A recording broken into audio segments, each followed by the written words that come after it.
of the Winton Wetlands Forum. It's been a fantastic morning, hasn't it? It was absolutely marvellous. I would also like to tell you that there's a gentleman named Van who is here. There's Van.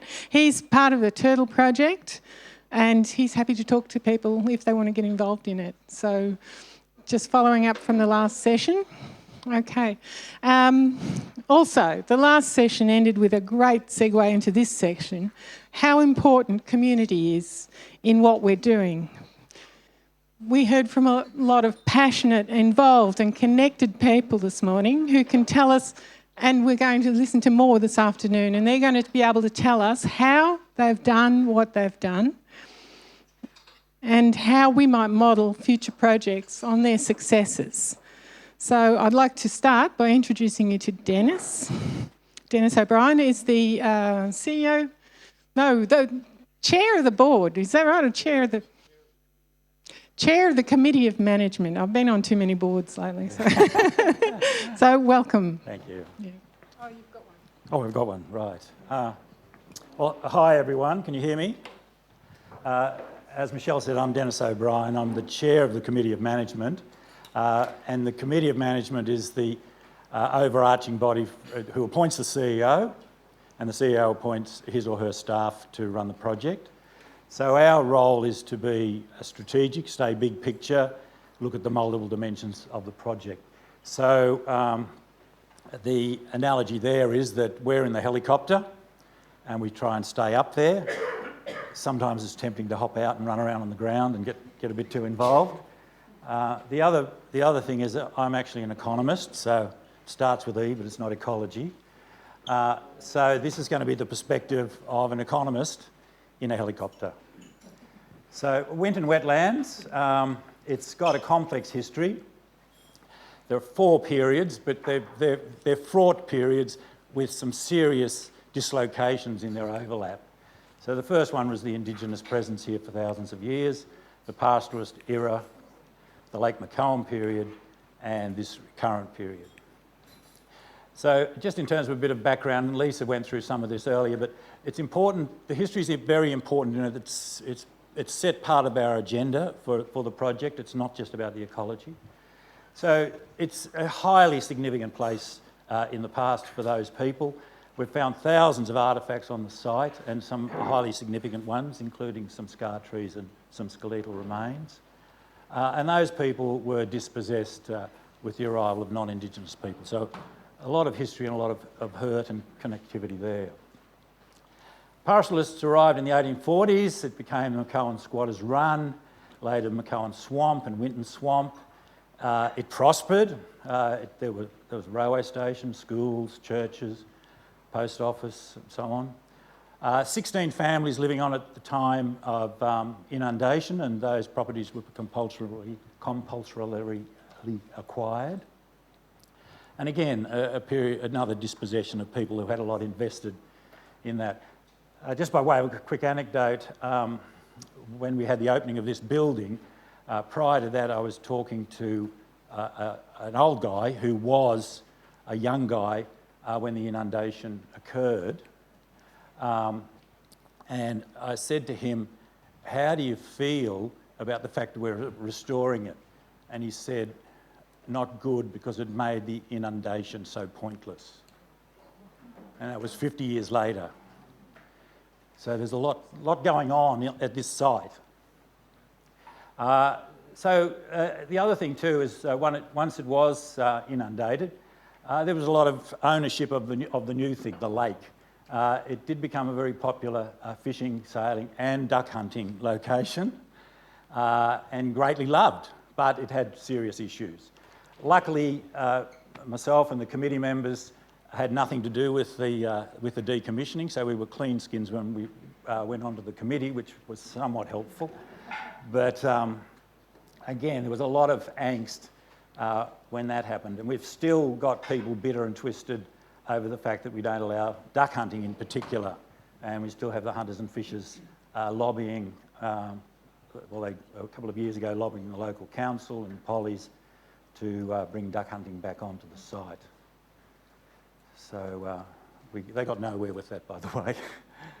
So the history in the actual decommissioning, 2004, but tracking through those, in 2008, the future land use strategy was established, and the first committee of management was put together, and in March 2010, the dam wall was breached. And Doug Bain, who's here somewhere, was actually there on that. There he is. He was leaning up against the fence. So the history is, we talk about it as renewal because we didn't know what was there. We don't really know what was there before Europeans arrived.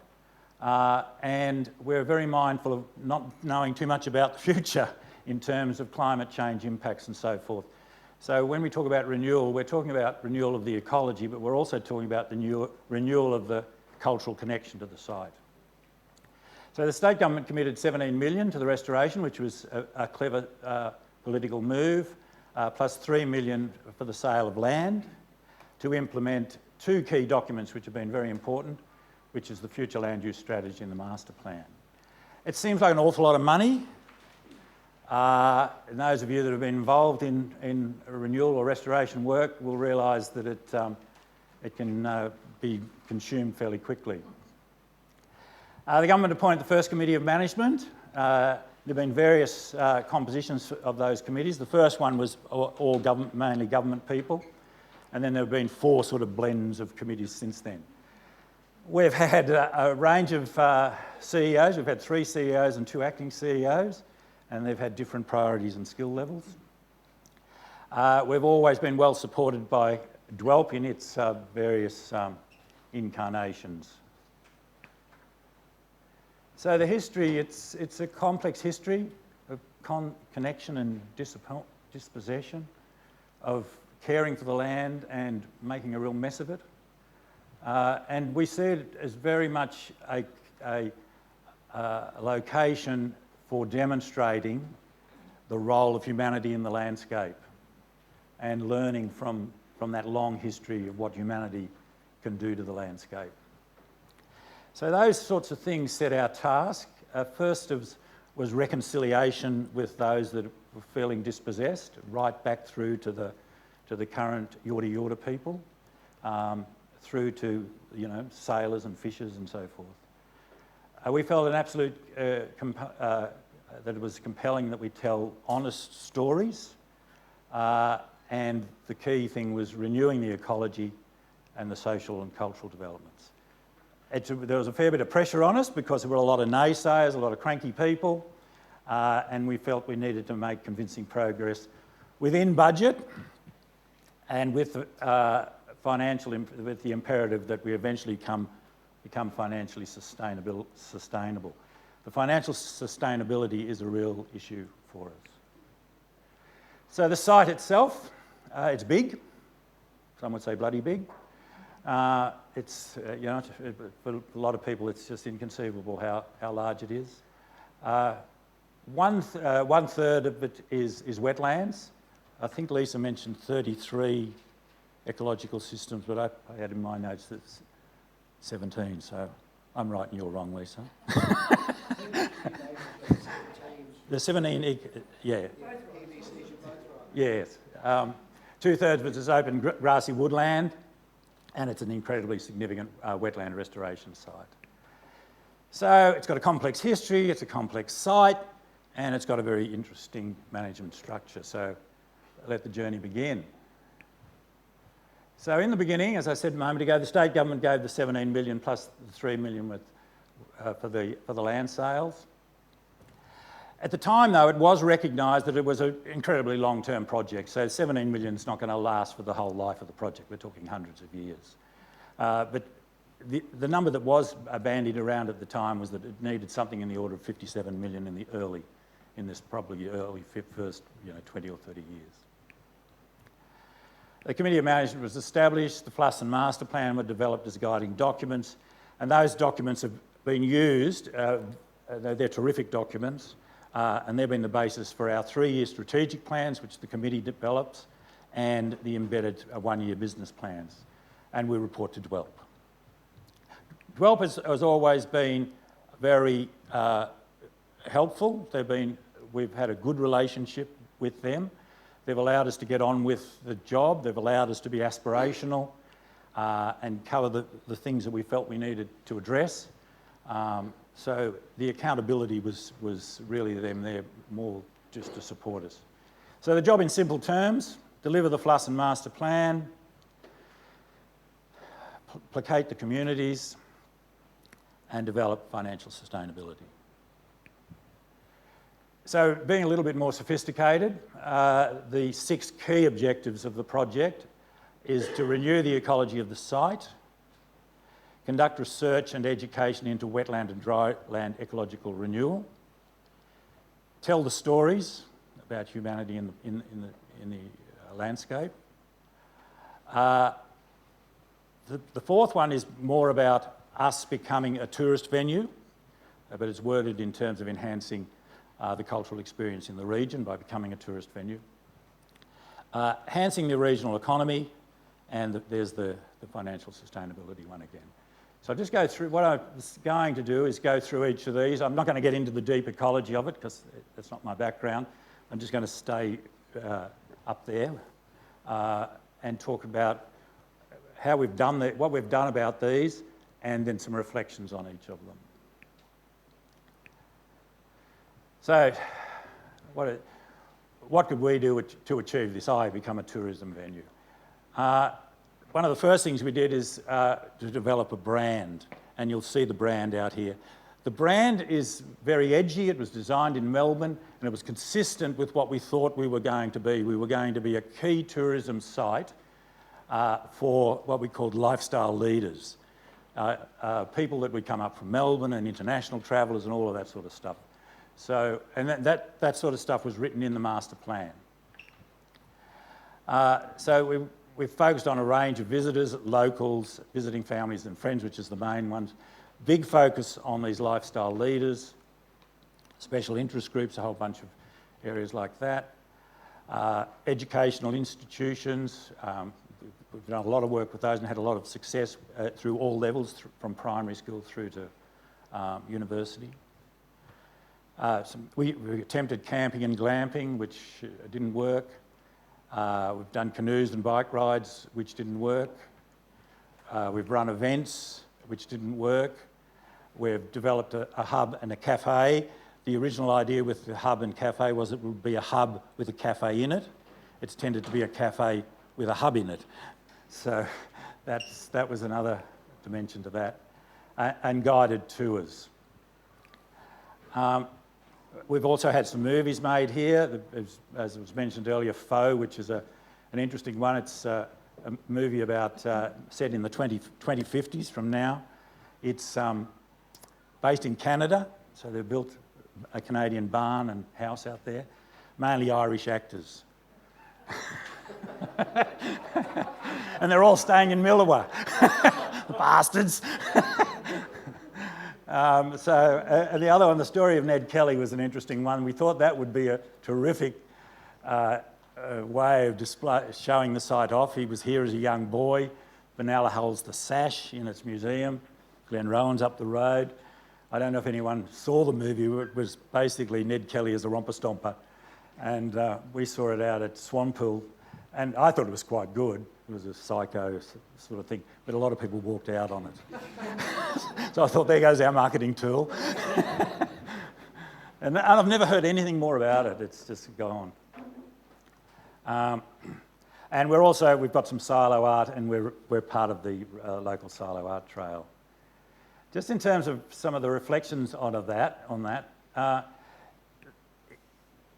it was emphasised in the master plan that the site would become a major tourism asset. And that set up a lot of expectations in the community, which we haven't delivered on. So there's a bit of angst around that. The early committees too included some people that had been involved in some of that tourism concept development and were very strong in promoting that. Similarly, the perspectives of the CEOs supported it at the time. But probably the key driver is a naive belief on our part that tourism would generate sufficient income for us to do what we needed to do. And you've got to sell a hell of a lot of coffees to do that, because nobody pays for anything. They buy their lunch, they buy a coffee, they'll drive around and so forth. So we were thwarted by, first of all, Tourism Northeast kept telling us we didn't have a product. We could see the spirituality of the site and all the rest of it, but they kept saying no one else will. So that was one of the issues. Poor to no yield. You can look at it without any sort of financial return to us. A lot of work in organising some of the things that we did. And then my issue again about the hub. The hub was initially intended to be a stepping off point where you'd gather together and then go out and explore the site. But the site's too intimidating for many people, so they don't explore it. So one of the things we're doing to counteract that is focusing on what we call the lazy tourist, which is to build experience along here. And I'll talk later on about we've got an Indigenous Yorta Yorta Arts Trail that's going to be opened in about a month or two, and a few other things that we've got here. But it has, that effort has supported us to some extent. We do get 70,000 odd visitors every year, at least. And while it didn't meet the income generation, but it did make people more aware of us. So renew, not restore the ecology of the site. I won't go into this in too much detail, but basically we've taken on an adaptive management approach, which you'd expect. We've got to attend to the basics, got to look at habitat renewal, a lot of work happening with endangered and threatened species. So we're committed to those. We're also committed to, as part of that, is documenting that, so that this is a learning space for others that might get involved in wetland restoration, given we started from a destroyed site and we've got 100 odd years of renewal that we're trying to create.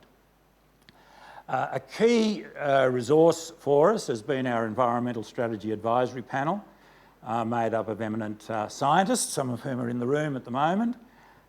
You know who you are, who advise us on the big strategic issues, and in particular advise and work closely with Lisa and Lance, who are our restoration scientists. And then we have field staff and quite a few students from time to time. We've got quite a bit of collaboration with other organisations as well that help us with all of this. We did, just going back on that, we did have a fairly active Friends group, and I've been involved with Friends groups in a few situations I've been in. Sometimes Friends groups can actually be unfriendly. And our Friends group functioned really well for a while it focused on ecology and planting trees and doing the stuff they love doing. But then it got a bit more of a mix of people, and there was a bit more controversy within the Friends. We may not have managed it as well, but to some extent you feel that they're a separate organisation and you want to support them but not interfere. So the Friends ended up becoming fairly dysfunctional, and actually at the moment not really functioning at all. We do have a very good group of volunteers though, so we get a lot of volunteer people coming out. So just in terms of the ecology, we are at a very significant point now that the ecology is our core business. It always was, but was not always the focus of the committee. There have been times where for a long time, we were very involved in this notion that we might be able to generate income through tourism.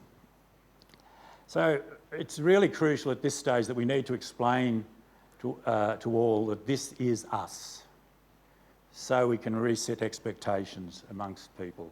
And as a consequence of that, they'll be more satisfied with what we're doing, they'll accept what we're doing, and ultimately advocate for us. And it's the ecological renewal that's all about, that's the basis for our engagement, our funding, and eventual healing of the communities. So in terms of, oh my God, I'll move along. So success, well, I think we've had some massive success with the ecology, but I'll leave the commentary of that to Lance and Lisa. Max isn't here today. What could we do better? I think while ESAP and the scientists work well, I think we could probably have more integration with the committee. We need to have more increased external collaboration, much more involvement with the Yorta Yorta. That's been a long-term journey that we've worked on. Engagement with friends, if we can reinvigorate that. The sanctuary, Lisa didn't actually mention it today, but one of our real aspirations is to create a sanctuary for endangered species on site, not the whole site. We have had some real success with funding, but we need to really focus on our funding. And perhaps one thing that, given this site is all about the ecology, perhaps we need to have a better way of documenting that and recording that and presenting it to people that want to use it. And again, I might see what Lisa and Lance have got to say about how well we're doing that. I might zoom along. So the Indigenous or Yorta Yorta history is complex. We are establishing an Indigenous Education Centre and Art Trail with funding from Regional Development Victoria, which will be a terrific asset to this site. It's the beginning of us really seriously demonstrating their presence on site. We've done a range of events with them and so forth over the years. We also need to tell the non-Indigenous stories and first-person stories about those people that have been here and dispossessed. But one of the key things is this interference and this interaction between these groups, the conflict that's happened between the groups and so on and so forth. And then do all that, hopefully we can influence people's views on the importance of the environment and what a mess we've made of it in the past, but how we can, if we really try hard, we can go somewhere with it. I better keep going. I'll zip along here. Some of the reasons, the reflections with the stories of humanity. We do have an Indigenous liaison officer now, which is terrific, and she's a wonderful person that's really well connected to the Yorta Yorta people. The Indigenous Art Trail and Education Centres are going along. We have some strong connections with the Catholic education system, and they have comprehensive education programs on Indigenous culture, and they're engaged with us. And a key priority for us is to develop meaningful partnerships with Yorta Yorta, and this has also been highlighted to us by DWELP as a priority for them for this site. So, this is the regional economy stuff. This is, we're here, so we employ people, we purchase things, we have grazing licences, we're putting in a solar farm, so on and so forth. Our financial sustainability, this is the tricky one. Currently we have 17 million in funding plus an additional 1.6 million that DWELP have provided us recently. We've been advised that we're not allowed to sell the land, so that's the end of that 3 million. Grazing leases are small, hub and cafe return a small profit of about 40,000 a year. Education programs, we would like cost recovery, but they're more of a giving sort of thing. And the battery's gone flat.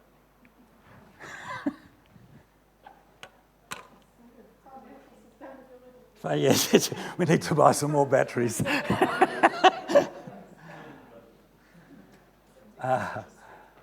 So what we need, we're focusing on more grants, philanthropy,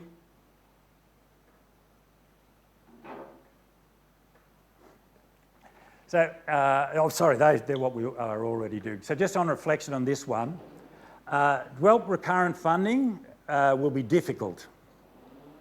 So DWELP does not have a mechanism for providing annual recurrent funding for committees of management. It's just the way those organised, they run. The other income sources are fairly minor. They're small contributors. So what we'll be reliant on into the future is government project grants. We're developing a foundation which we need to really get in place soon. Luckily, we got onto the solar farm option, and we've got a 700 hectare solar farm working its way through the system, which should generate about $700,000 a year in income for us. So that was a lucky thing that sort of has given us some basic financial sustainability. Having discussions about carbon sequestration on site, but we really need to make sure that we have a structure that allows for aspiration, storytelling and agility that can source funds from multiple sources. Okay, I have to say, Dennis, that we've run out of time. Okay, there are my two things, but I'm an economist, so I can do three. That looks excellent. I would ask you all, we don't have time for questions according to our timetable, so I thank you. And there will be questions in the panel session at the end. I just realised I didn't introduce myself. I'm Michelle Casanova, who's been on the ESAP, the Ecological Sustainability Advisory Panel, for I don't know how long, quite a long time. And I think I've been given this job today.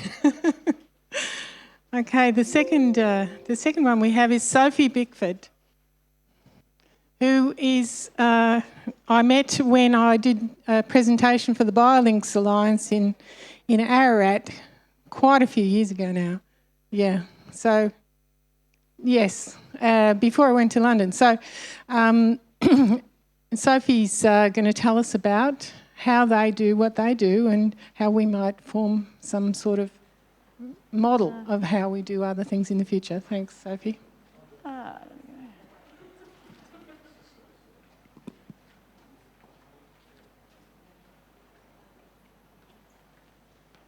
And then is this one? Okay. So, it's very sensitive. So there's no battery. We'll just. Are you okay? Yeah, I'll just use that. That's cool. That's great. I don't mind standing up here. Hi everyone. It's great to be here. I finally made it to a Winton's Wetland Forum. The programs have always looked great, and we run a similar sort of symposium thing, and I've always wanted to make it to this one. So lovely to be here. So I'm going to be talking about Biolinks Alliance, the organisation that I've been involved with for about 10 years now, almost since its inception. We're a network organisation. We exist to share knowledge and collaboration to promote large landscape conservation through central Victoria. So all those wonderful projects that you were talking about this morning, we need to see a lot more of them all over the landscape. How do you do that? And that's what we've been thinking about for the last 10 years. How do we scale up conservation? How do we scale it up in a way that we get more impact through alignment of effort? How do we all get on the same page, share visions, and align all these disparate efforts to get the large-scale landscape outcomes that we really need? So the Alliance, I'm going to give you a little bit of history. So large landscape conservation, I'll be touching on why and what a little bit. I probably don't need to say too much to this audience, but I want to point out a recent paper that came out that really sort of paints the case for why we need it. It's very sensitive. This is a paper that came out by Stephen Kearney and co from, I think, Griffith University, looking at the distribution of Australia's threatened species against land tenure. And it's of the 2,000 odd threatened species. It's going to drive me nuts. Is it on a timer? But then it's going backwards, so I think it's every time I step. Anyway, of our 2,000 or so listed threatened species, I'm sure there are more. I better not clap anymore. Okay, something's going on here. I can talk faster, but you can talk. Sorry, it's always me that needs it. Sorry. Oh, maybe someone's playing with the... There's a wireless connection between them. Yeah, I think someone's controlling my talk from out there. Yeah. Okay, back to the scientific paper. So looking at the distribution of Australia's threatened species against land tenure, 48% of threatened species occur predominantly on private land, and 75% across multiple tenures. It's really only 25% that are in protected areas. It's a very small amount. So if we're really going to do anything about saving threatened species, if we want to keep them around, we really need to practice a new type of conservation, the one that really is, a whole of landscape tenure blind. And look, there's a graph from that paper. So looking across all sort of organism types, similar sort of story. Mammals, you can see a slightly lower percentage on private land. I was looking at that thinking it was probably because, I don't know, it's just too inhospitable for our mammal species. But and you can see of the endangered and critically endangered, that's over 50% are on private land. So we need new approaches to conservation. We need to move from protected areas to this tenure-blind large landscape conservation. National parks are not representative. They're not supporting threatened species. I know you guys all know this stuff. And we need to do this also because in our reserve system, we haven't been adequately conserving those large-scale ecological processes like migration, species movement, ability for species to respond to disturbance adequately enough. So we need to think about the matrix that our national parks exist in and think about conserving those ecological processes that support biodiversity to adapt to climate change, adapt to, and other environmental changes. So we need to think about managing human-dominated landscapes in ways that support people and nature. And to do this, we really require the community to be engaged and have a lot more capacity than they currently do to take positive actions and actually do it in a really coordinated way.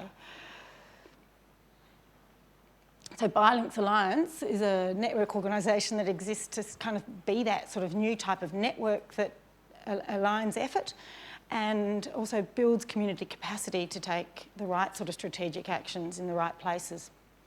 We were instigated by the community in 2010. Going back then, it was a time when there was a lot more sort of activity around wildlife corridors and national scale wildlife corridors. We had a thing called the National Wildlife Corridors Plan then. It sort of existed for a little while and then got shelved very quickly when there was a change of government. The community in the Central Victorian region got together and said, look, there are these large landscape initiatives forming across Australia. I think there were about 7 that were identified all those years ago in that plan.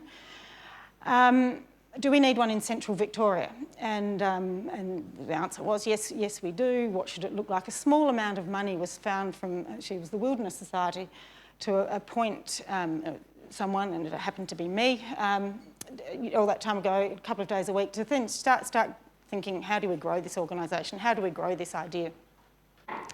And we've grown since that time into a network of land care networks and conservation management networks and environment groups that extend from the Grampians over through to almost the Benalla area, really, and from sort of Macedon Ranges sort of going up north towards the Murray. We're probably about 20 sort of groups now, not all formally organized, but it's continuing to grow.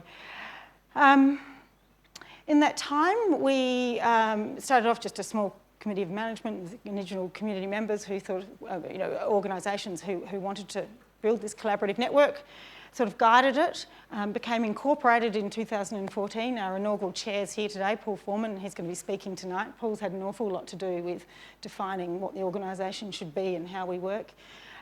So great to have him here today. So incorporated an organisation in our constitution in 2014. The network's continued to grow. And through that time, we've sort of done, that's just showing sort of a distribution map and us in relation to some of the other large landscape corridor initiatives. The light green's the Great Eastern Ranges, which is still going. It was a corridor initiative that came out of the New South Wales government. And we're one of their regional partners, or the Victorian partner. It's now sort of rebuilding itself as a sort of a grassroots sort of organisation. It's no longer, part of New South Wales government, but still going, which is good. And that pale blob is Habitat 141, which was you may know of it. It was a large, connectivity initiative that sort of came out around that time too, and there was a fair bit of planning and development put into that one. But I don't think there's an awful lot still happening directly, as a collaborative with that initiative anymore.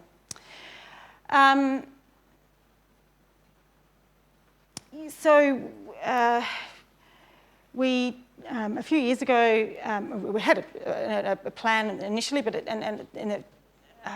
when we first incorporated, but in the last couple of years we've sort of really refined what our mission is and how we work, and so I thought I might just run you through it so you get a bit of a sense for the types of things we are starting to do. So our mission is essentially to support and coordinate and amplify community efforts to repair regional ecosystems at a landscape scale. And we've got about 5 focal areas, and here they are: knowledge and networking, developing pilot landscape projects to show how we might restore an entire landscape through collaboration, through knowledge building, and all these other programs.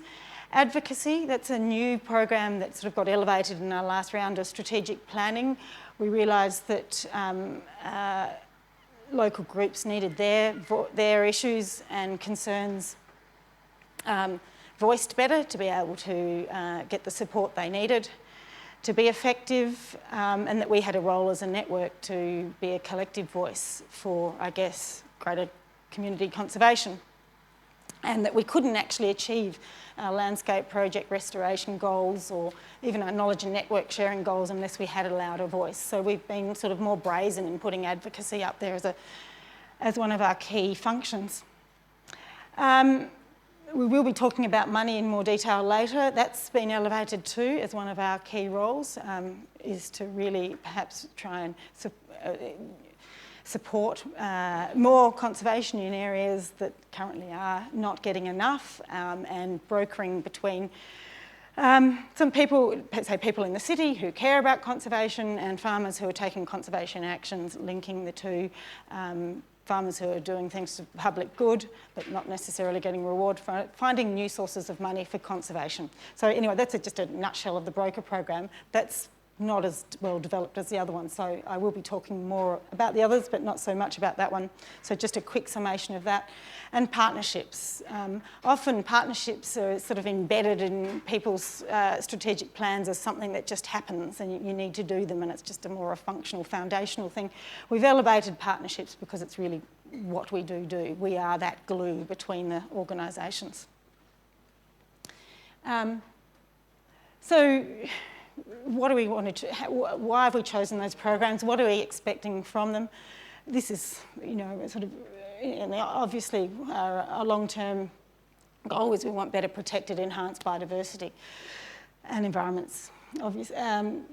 But our long-term outcome that we're really aiming for is that communities are stewards and are more actively and effectively managing their land. And the path to do that is to build their local capacity, help them get more funding, build their capacity through knowledge sharing and what have you, and increase their ability to speak for their own issues and gain attention and gain support. So this is our theory of change. Don't need to go into that too much. I thought what I might do is just talk about some of the sort of projects in those programs which will bring this a bit more to life. So we run an annual symposium, which I mentioned. That's been one of the main ways that we've done our network building and built our knowledge sharing, fulfilled our knowledge sharing function, I guess, to this point. We sort of pick a topic that really relates to, I guess, sort of functional repair of ecosystems, restoring connectivity, large-scale ecological processes. We've got this year's symposium, last year's was leaky landscapes from the ground up, thinking about functional approaches to repairing habitat sort of from the ground up by looking at hydrological processes, soil processes. So just thinking, Paul will be talking about that tonight. I won't go on too much about that. Other topics have been just, here we go. No, it's not. Other topics have been, the symposium Michelle mentioned earlier, which was sort of looking at the role of how we connect watery ecosystems, the role of aquatic and riparian and waterways in forming large-scale landscape connectivity, but also, so I won't go into too much detail about all the topics, I'm sort of winging it there. But anyway, from those symposia, we are building an online knowledge hub. So the symposia essentially bring together, our focus is, our target audience are our member groups, so it's conservation practitioners, and bringing sort of, I guess, practically focused current research to them in forms that they need to better inform what they do. So yeah, and we're building quite a substantial knowledge hub from those, from our symposia, making everything online, video recordings, transcripts and what have you. So that's just slowly building to be quite a substantive conservation resource. So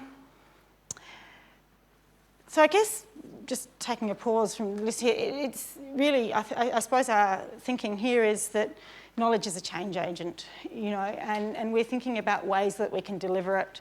We're always trying to sort of refine how we deliver it to make sure that that delivery actually is effective and is actually having that impact on the change that we want. The symposia are great, the online knowledge hub is great, but equally I think often people need sort of site-based information, support local landcare groups.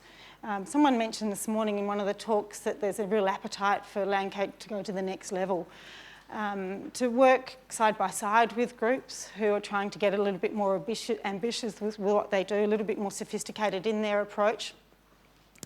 So we're sort of developing tools and processes to work more closely with landcare groups, networks and landholders in certain cases. And we've been developing a process that it's really loosely based on, I guess, conservation action planning and helping groups to form sort of ecological objectives for the region, but it has a lot more, I guess, knowledge building embedded into the process, and we're calling it our local to landscape planning system. And we're trialling, I guess, a couple of these landscape repair projects, and foundational to those projects is doing this local to landscape planning with the local communities there. And we've done a plan in the Heathcote region, and I'm just going to run you through just briefly what's involved in the process. I mean, it's really a process of what's in that landscape, what capacity already exists in it. So in that landscape from an ecological point of view, and also what do the landowners or the community or the networks, whatever, need particularly from us. So there's a phase of discovery and then developing strategies. We support the communities to collaborate and support them to develop their ecological objectives and come up with practical solutions. And then rather than just leave a plan, this process, I think, is sort of distinguished by the fact that we aim to stay in these landscapes and support the implementation of the plans in whatever capacity that's needed and to whatever way we're able to. That's our ambition, and we do what we can according to how we're resourced. But it's not just sort of doing a plan and then walking out. One of the ways that we are sort of, I guess, going on to that next stage of implementing those plans is sort of developing pilot projects in the planning process, demonstration projects that we think really will sort of reflect what we're hearing what's important in that landscape from an ecological perspective, but what the community's interested in, and then represent, I guess, best practice restoration technologies or approaches, so that we can showcase the type of ecological restoration projects that we think need broader uptake in a region. And so those pilot projects, we then help the group seek funding for them and really design them so that they involve a broader section of the community, really do serve that function to sort of, I guess, involve as many people as possible to extend that, you know, the learning opportunities and extension opportunities through them. So that's kind of, in a nutshell, how we're working to develop our landscape projects. Paul's going to be talking about one of the pilot projects from the Heathcote region tonight, so those who can stay will hear about that one. It's the Spring Plains Watershed Repair Project. And there's another local to landscape that we're doing in the Kyneton region. We're approached by landowners. I won't go into that in any detail particularly, but other than to say an interesting thing about this project was that this is a group of really very, very keen landowners in a highly transformed landscape. One wanted to sort of re-establish a biolink between two patches of significant bush. Didn't quite know how to go about it, invited us in to start helping define how they, you know, what do we even do here, where do we start? And it really was a interesting, we did set up, got enough funding to sort of do property consultations, and the thing was, I think the takeout there is that it's a landscape that didn't look like it had much ecological value at all, but once you started looking, there were remnants of grassland, there were important spring soaks, there was a really important river corridor that still had platypuses in it, but there were real issues until recently. And so these are the type of landscapes that are often get very low priority in the biodiversity response planning kind of scenarios where you're using something like nature print. They're not landscapes that would, you know, you'd go and throw strategic management prospects up and fix, you know, the sort of objectives, those sort of, you know, statewide objectives are really focusing on, and rabbit control and all that sort of thing. So I guess I just want to say that I think in Australia we're very lucky that most landscapes still do have values. They may be very small, but they are something to build out of, and sometimes for these threatened species they are all that's left, and our fear is they are getting missed in these statewide planning systems and prioritisation systems. Good, wrap it up, 5 minutes, yeah. So, so that's just a little aside on that project. How have we funded ourselves? So this is,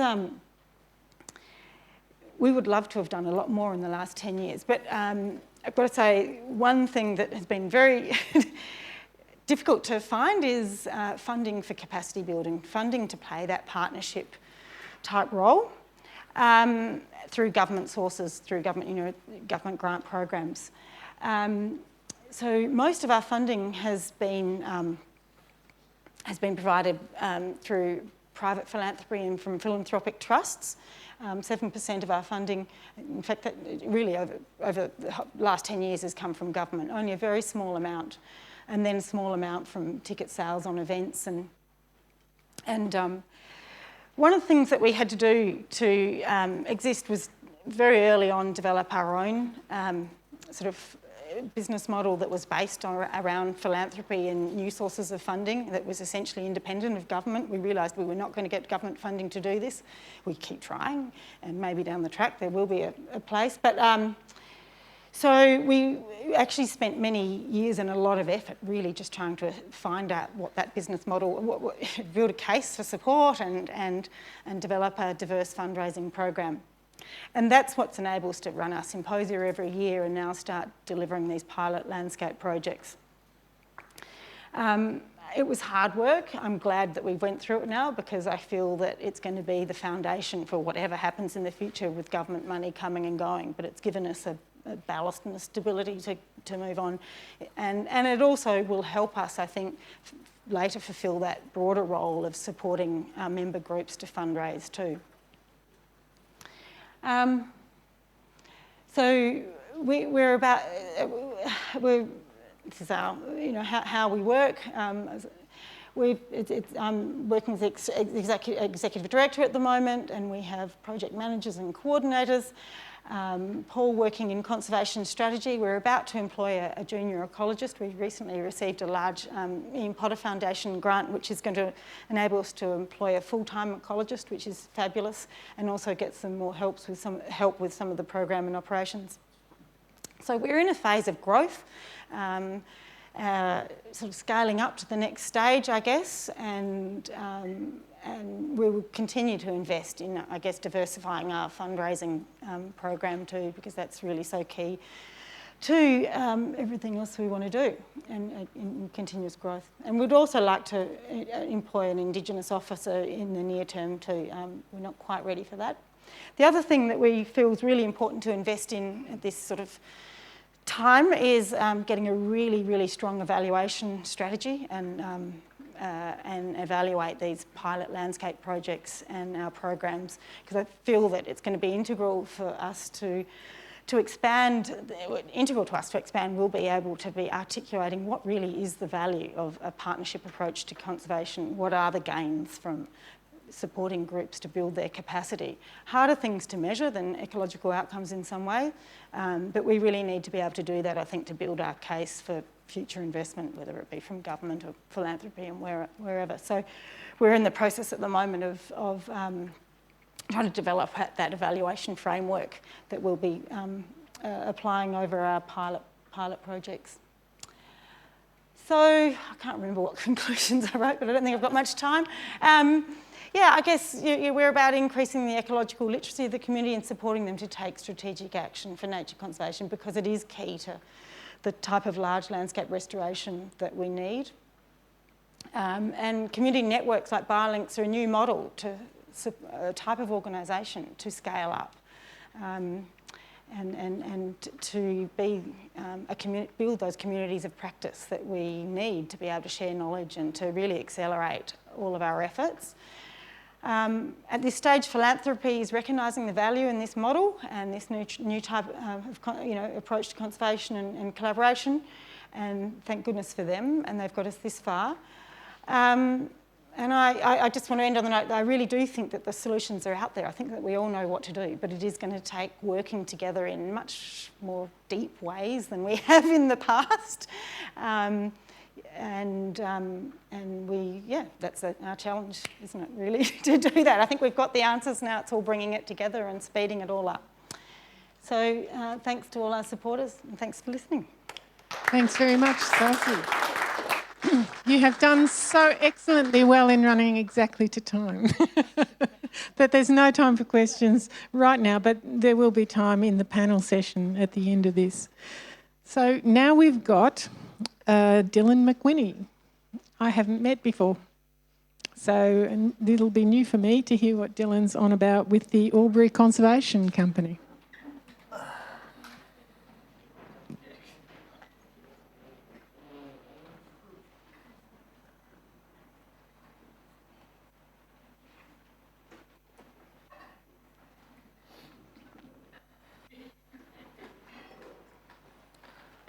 All right, I think I'm on. G'day everyone, I'm Dylan McWhinney. I'm an ecologist with the Albury Conservation Company. I've been working for them since 2018. The company is actually a fair bit older than that. It was formed back in 2006. So this presentation is going to be a bit different for me today. I'm usually giving presentations on what sort of work we're doing and diving into the data that we're collecting and how we use it. Today I'm going to talk more about how the company or how the organisation structure and strategic plan informs what we do, and then how we've been able to successfully leverage additional amounts of funding in the last 3 or 4 years and really grow our organisation and increase the amount of projects that we're delivering, and how we provide value to all our partners as a bit of an example for other groups perhaps. So just as a bit of background, 2006 Albury Conservation Company was established basically with the goal to protect the local environment in the Thurgoona-Willinga area, which is in between Albury and Lake Hume, and it's the major growth corridor for Albury.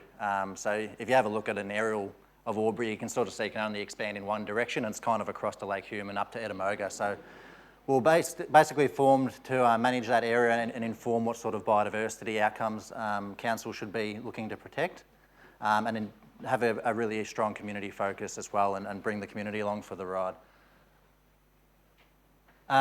Like most of these organisations, we were founded with a vision and a mission, and I've just bolded the bits there that I think are the most critical to what we do. So it's the balance of urbanisation, which is really rapid in the Albury-Wodonga region at the moment, as is a lot of regional cities, with the protection of threatened species.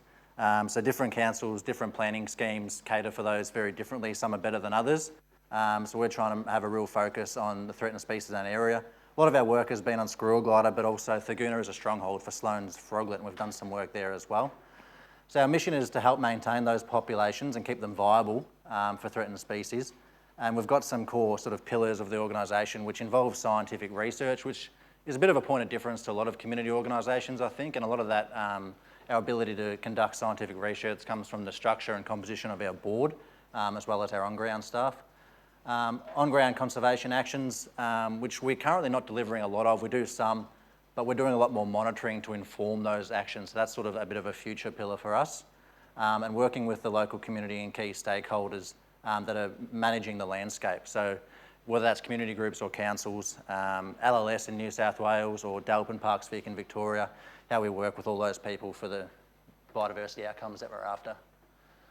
It's a bit of a background on why Albury Conservation Company was established. So back in 2006 was when they constructed the Hume Freeway around Albury. And basically that's an aerial of it after construction, which is how it looks today in 2021. But you can sort of see, I'll just point it out, over on the left here is the main rail corridor from Melbourne to Sydney. And to the right of that, there was nothing. And now you can see that big two-lane freeway with all the overpasses and on-exit ramps and quite a lot of loss of treed habitat through that area as a part of that project. So the New South Wales RTA basically had $500,000 in what you might call an offset to give to the community in recognition of the impact that that project was going to have on squirrel gliders. So our core function was to receive that money and to put into biodiversity research, actions and community engagement in the local region. So how we were set up, establishing a board. And I'll put the names on the board there. So there's past and present members of the board there. But I just really wanted to convey that I think the reason we've been so successful is because of the composition of the board and the sort of the type of people that we have on it. So we've got research scientists, both in ecological research and social science, which has been really important for the community engagement type aspect, as well as informing the monitoring that we do in the on-ground works. We've got people who were former council directors, so really important linkages into there for funding opportunities and to make sure that we're aligned with council priorities. We've got people that have worked for state governments on both sides of the border. So again, really aligning with state strategies and funding opportunities as well.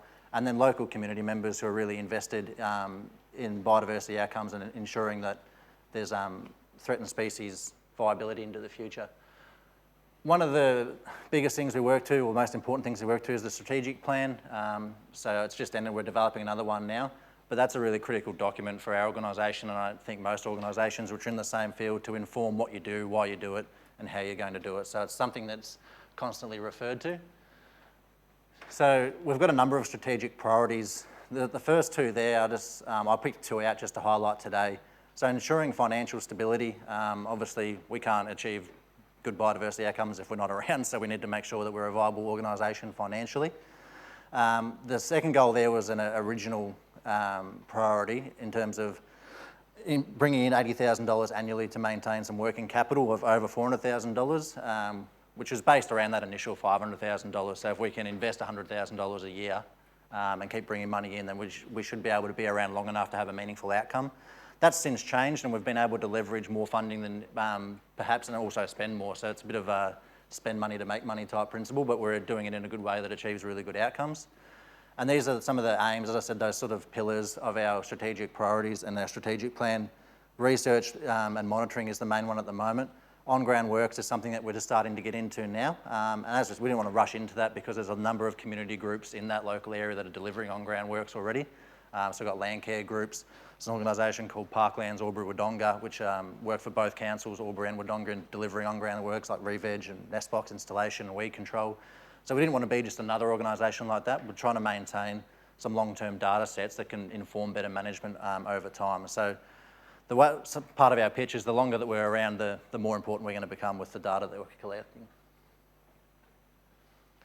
So in terms of that, since 2006, what we've done in that research space, obviously that initial $500,000 was to invest in outcomes for predominantly for squirrel glider, but other threatened species. So one of the first things that we did was conduct a population viability analysis of squirrel glider in the Thurgoona-Willinga region. That was done by Dr. Rodney van der Ree back in 2007. And it indicated that squirrel gliders should be viable in that landscape for about the next 100 years, give or take. So obviously we can't just take that on face value. We need to monitor that to make sure that that is going to be the case. And I think even back in 2007, the rates of urbanisation and expansion in that area probably far exceeded what was expected back then. In 2016, we updated or referred back to that initial PVA to develop our long-term monitoring plan for squirrel gliders, which we now have been implementing since 2018. We co-funded a PhD on Sloan's froglet, and the end result of that was the Habitat Guide management recommendations for Sloan's froglet. So like I mentioned, it is a bit of a stronghold for that species, which is an EPBC Act endangered species. Thurgoona is a really stronghold for it. So if you drive around that area now and all those new housing developments around Thurgoona, you'll notice that similar to the one Martin showed before down in Melbourne, a lot of dams or wetlands being created with predominantly with structure to satisfy habitat suitability for Sloan's froglet. So that PhD was pretty critical in those development guidelines, and it's sort of become a part of Albury City Council's development control plan as well, to use those guidelines to inform developments where Sloan's froglet might be impacted. And we had, as I said, our social research project is a part of what we do as well. So bringing the community along, we've had a number of different sort of activities and events that we bring the community along and try and get them engaged with the local threatened species, and really try and create I suppose a sense of valuing those, and a reason people want to live in that area is to be connected to the landscape and what's there. So that's what we're trying to drive through that. In terms of on-ground works, we haven't done too much at the moment. There was a nest box project done back in 2014. So the community element of that was engaging some men sheds to build the boxes, and we put up about 100 boxes in squirrel glider habitat, focusing on that peri-urban environment. So we're really looking at that urban-rural fringe and where we see the next lot of expansion happening, trying to collect some data around those areas to inform how those areas should be managed by council going forward, and how they can incorporate that data into the development process and planning permit application process. We had a Thurgoona BioBlitz, so a community event. We had about 300 people there doing wildlife surveys around Thurgoona. And again, that's enabled by people on our board like Dr. Damien Michael, who anyone who's interested in wildlife is just thrilled to be able to spend a day doing any sort of wildlife survey with him, so it always draws a big crowd. One of the biggest things we did, or most beneficial things we've done, is a hollow-bearing tree mapping exercise.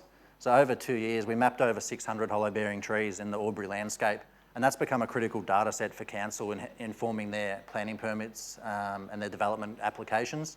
It also helps us with our squirrel glider monitoring and other threatened species monitoring programs as well. And if we do have on-ground works to deliver, we can refer back to that data set as well and see what sort of patches we should be working in or what type of interventions we should be delivering. And strategic partnerships has been mentioned a bit today, and they've been really critical for us. So we've got a number of them: Albury and Wodonga councils, Murray LLS, New South Wales, OEH, DELP, CSU, the Natural Environment Centre at TAFE. We've got men's sheds, Landcare, Parklands, Albury, Wodonga. So heaps of people that we liaise with really regularly to maintain our relationships with them and make sure that we're not duplicating efforts or stepping on anybody's toes. So we're sort of trying to find our niche and making sure that we're providing value to all those organisations. So the squirrel glider monitoring plan, I put that photo up. That one's actually from Wodonga. We started this plan in Albury in 2018, and we moved it into Wodonga as well in 2020. But this is the kind of thing that's happening in Albury, Wodonga all the time in the last few years. Every time I drive up there, there's basically a new residential subdivision that's just popped up out of nowhere. So we're trying to make sure that these things are considering threatened species and remnant vegetation when they're being designed and approved. So it's just, it still looks so out of place for me just to see that amount of houses in that open landscape, and that's just becoming more and more prevalent in our regional cities. So that's really the focus of our organisation, is that peri-urban environment. So I mentioned the population viability analysis that was done initially, and that recommended that squirrel gliders should remain viable for a long time to come, but obviously we can't just assume that. We're going to monitor it to make sure that we're making informed decisions, or that councils are making informed decisions around that species. So the monitoring program was developed basically with a bit of scientific rigour. So like I said, we've got the people on the board that can do that. We mapped areas of 5 hectares of vegetation, so patches, and that's based around squirrel gliders' home range needs and things like that. And then we stratified that vegetation by its habitat type. So we've got roadside vegetation, remnant patches, riparian vegetation, and revegetation. If you're familiar with Albury Wodonga, there's a lot of forward tree plantings done like 30 or 40 years ago as part of an Albury Wodonga basically development organisation. So millions of trees were put in across the landscape in these big like linear patches. So we monitor a lot of those patches as well. And then we look at the land zone. So we've got the urban environment, so existing urban environment, which we monitor, that peri-urban environment, which we call sort of proposed development, then the rural landscape, which we don't think is going to be developed, that sort of acts as a control for us. So initially in Albury, we mapped 85 patches of native vegetation, and then we selected a number of them for our program when they were weighted with existing squirrel glider records. Obviously, so the way we monitor is we use motion sensing wildlife cameras. We mount those arboreally in trees, run a bit of a lure, a scent lure in the tree as well, which is just honey water. We spray to try and attract the animal in front of the camera. So obviously to say we're going to do this project, we need a bit of capital to buy the cameras. And we actually used Edge Pledge, I don't know if anybody's heard of it, to raise the money. It's basically a community crowdfunding sort of campaign based around threatened species. So it was a really sort of fun way to generate interest, and we raised $7,500 to buy 30 cameras. This is an example of what it looks like. Is we had people making pledges that they'll do something, you know, fun or extraordinary if people donate them money. So it's a bit of that crowdfunding. And we had people like councillors, local researchers, just community members, all making these different pledges and raising different amounts of money. And quite quickly we raised the amount of money to enable us to start doing our monitoring. So the objectives of our squirrel glider monitoring program was basically determining the impact of urbanisation first and foremost on those key habitats, evaluate the effectiveness of management actions, and as I said, that's more to come as we keep monitoring and more management actions are undertaken, our sort of data will become more valuable. Engage in the community, which became really hard over the last 2 years because we've been running events where we can run a stag watch or a spotlighting event and get people out to, you know, sit under a tree at twilight and watch a squirrel glider come out of its hollow, run to the top of a tree and glide off into the night, which is this really special way for people to become invested in the species and protecting their habitats. But that's sort of come to a grinding halt with COVID, but I'll let you know how we address that shortly. And this one's been really critical and probably the key to how we've grown since 2018 as we started implementing the program is being amenable to incorporating additional opportunities, whether they be funding or partners come to us with an opportunity to do something similar with a different species or whatever it might be. Is we basically just, if it aligns with our organisation's strategic plan and our values, we say yes and then we'll work out how to resource it and how to deliver it. So the data from our plan, we've got a number of different monitoring efforts there. You can see down the left-hand column since we started in 2018. We monitor twice annually in spring and autumn. We started in winter in 2018 because I think people mentioned the hassles around getting permits and stuff. We're a bit late getting our permits organised initially. So we can look at this overall detection rate, which is just the sites monitored when how many of those sites had squirrel gliders present, and just detect any overall trends as we go from year to year and monitoring period to monitoring period. We had quite once we started in 2018, it was quite a dry period, and then you can see the bounce back in detection rate from 2020 to 2021, so it's a bit better seasonal conditions. We haven't done too much further sort of study into detecting why the detection rate might be going up and down at that sort of landscape scale. But we think as we get more and more data over the coming years, we'll start to identify the trends we want to look into in more detail. What has been beneficial, especially when we're talking to council and people that manage the land, is how the detection rate changes when you're looking at a certain habitat type or a certain land use zone, and then how they change from season to season. So if you look at the difference between autumn last year and spring last year in the New South Wales study area, so Thurgoona Willinga, and you can just sort of see the habitat types that the squirrel glider was using, and they do change quite significantly. So the species does have a large home range of about at least 5 hectares and can use up to 12 different den sites in that home range. So they are quite mobile in the landscape and traverse big areas. So you can sort of see even in spring 2021, we detected a lot more squirrel gliders in revegetation plots. Perhaps one of the reasons for that is that there's not completely indigenous species in those plots, and there was a certain amount of species flowering at that time of year. So the squirrel gliders perhaps moved in and took advantage of that. Something that's been interesting along the way is just why we've detected no squirrel gliders in a certain habitat type at points in time. So spring in 2021, in the proposed development, so that sort of peri-urban environment, nothing in the revegetation space. Similarly, it took us, I think, 2 years before we detected a squirrel glider in a riparian habitat type in urban settings. So when you go and have a look around Thurgoona Willinga, it's really quite nice waterways with remnant vegetation through the townships there. And you'd think that would be ideal habitat, lots of river red gums and lots of hollows, yet we just didn't detect any squirrel gliders there for 2 years. So why, we don't really know. We have detected them since, but whether it's competition for hollows from other things like brushies or hollow-dependent bird species, or whether that's the increase in domestic pets, cats and dogs associated with the urban environment, or light and noise, could be a range of factors, but one of those things that we can keep an eye on over time and see how they're using the landscape. This is so 74 sites across the Thurgoona Willinga landscape, and this shows every survey effort down the bottom there in different colours, and we can start to see which sites are perhaps most important for gliders across the landscape, or how many times or how many survey efforts we've detected a glider there.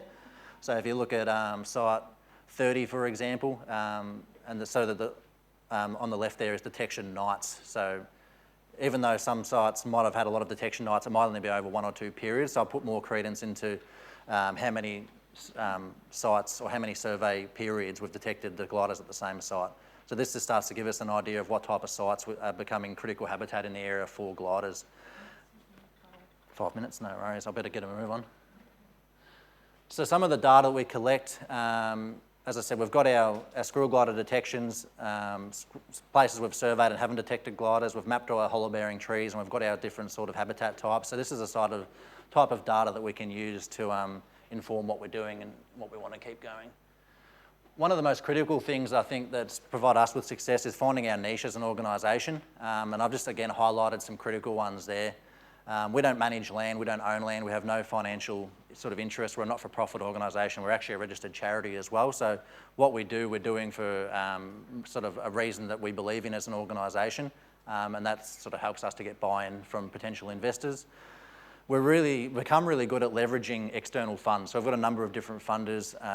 Both Albury and Wodonga Council do support us because we're providing them with data that they can use, and that year-to-year investment makes it easier for us to go to other potential funders and complement that investment as well. So that's been really great.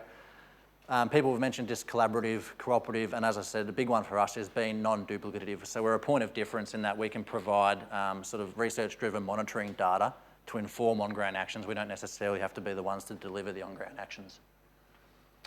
We have actually gone and pitched to organisations and potential investors. So part of our pitch, as I mentioned, is just adding value to existing processes for councils especially, and making sure that they're making informed decisions for the areas that they manage. We've got a number of projects that we sort of are all linked, and we can adequately say that they support each other, which helps us to leverage funding because we're just sort of growing what we're doing in that local area. But sort of all linked to the same overall outcome. A really strong focus on science, and a key one down the bottom is we're not just monitoring for the sake of monitoring. So I think across most landscapes in Australia, there's a real lack of long-term monitoring data sets. People might get funding to do monitoring for a year or two and then it just drops off and it's gone again. So we're really invested in making sure that we think our squirrel gliders are viable for 100 years. Let's monitor it for that whole time and make sure that they are. So that's a big point of difference for us as well. That, as I said, the longer we're around, the more valuable we'll become. So we've become successful. We've got funding from all these different bodies. Most of those ones up there have invested multiple times or given investments over multiple years. And similar to Sophie, we just got a significant investment from the Ian Potter Foundation for the next 3 years as well, which is based around us now delivering on-ground works informed by our monitoring data. How we have engaged the community since COVID is we actually got some funding to create this citizen science project. I don't know if anybody's familiar with the Nature Mapper platform, but it's a citizen science platform similar to iNaturalist, but on a sort of local scale where you can set up a project at a local level. So we've generated an Albury Wodonga nature map, and basically we've got investment from both councils and then the federal government it cost $40,000 to set it up. But since we have, and during this COVID time, you can sort of see the stats on the right here. 225 members have come on board, and you can sort of see the contributors list there. Some of them have already generated over 1,000 different observations by themselves, or at least in the hundreds. We've got 2,500 different species of flora and fauna, 357 locations. The observations is a bit skewed because I think there was some data imported from eBird, so I wouldn't look at that one.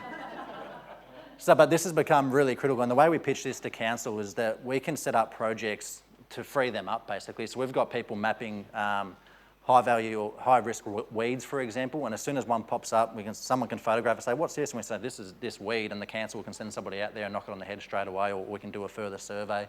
We can create projects to, we've got one coming up where one of the challenges we have in Victoria is we've got the presence of Krebs glider as well as squirrel glider, and with our motion sensing cameras, there's a bit of a lack of a way to differentiate between the two on those images. So we're going to create a project through Albury-Wodonga Nature Map to go out and do some spotlight surveys at those sites where we think we have both species and try and develop a bit of an identification protocol for wildlife sensing camera use.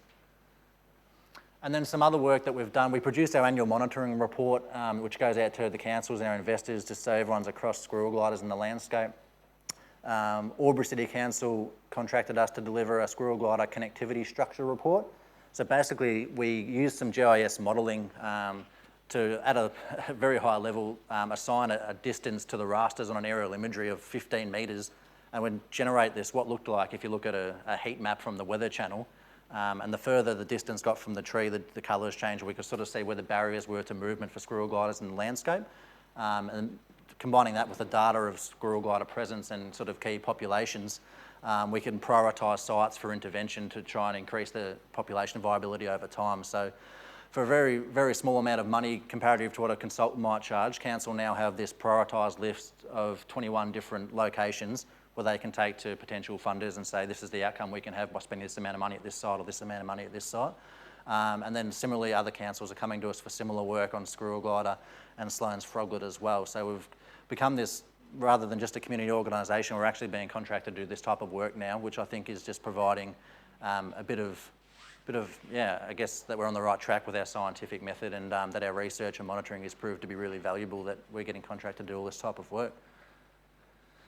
One project we've got coming up where we're going to start to deliver on-ground works is we've got funding from DELT for a bit of an experiment in the Wodonga sort of study area of our landscape, where we're going to install these 3 different types of habitats across 50 sites. So we've got, I don't know if you're familiar with Habitek's new polypropylene modular nest boxes. So they're basically pitched as being more thermally suitable for arboreal fauna, and that they stay cooler in the day and warmer at night.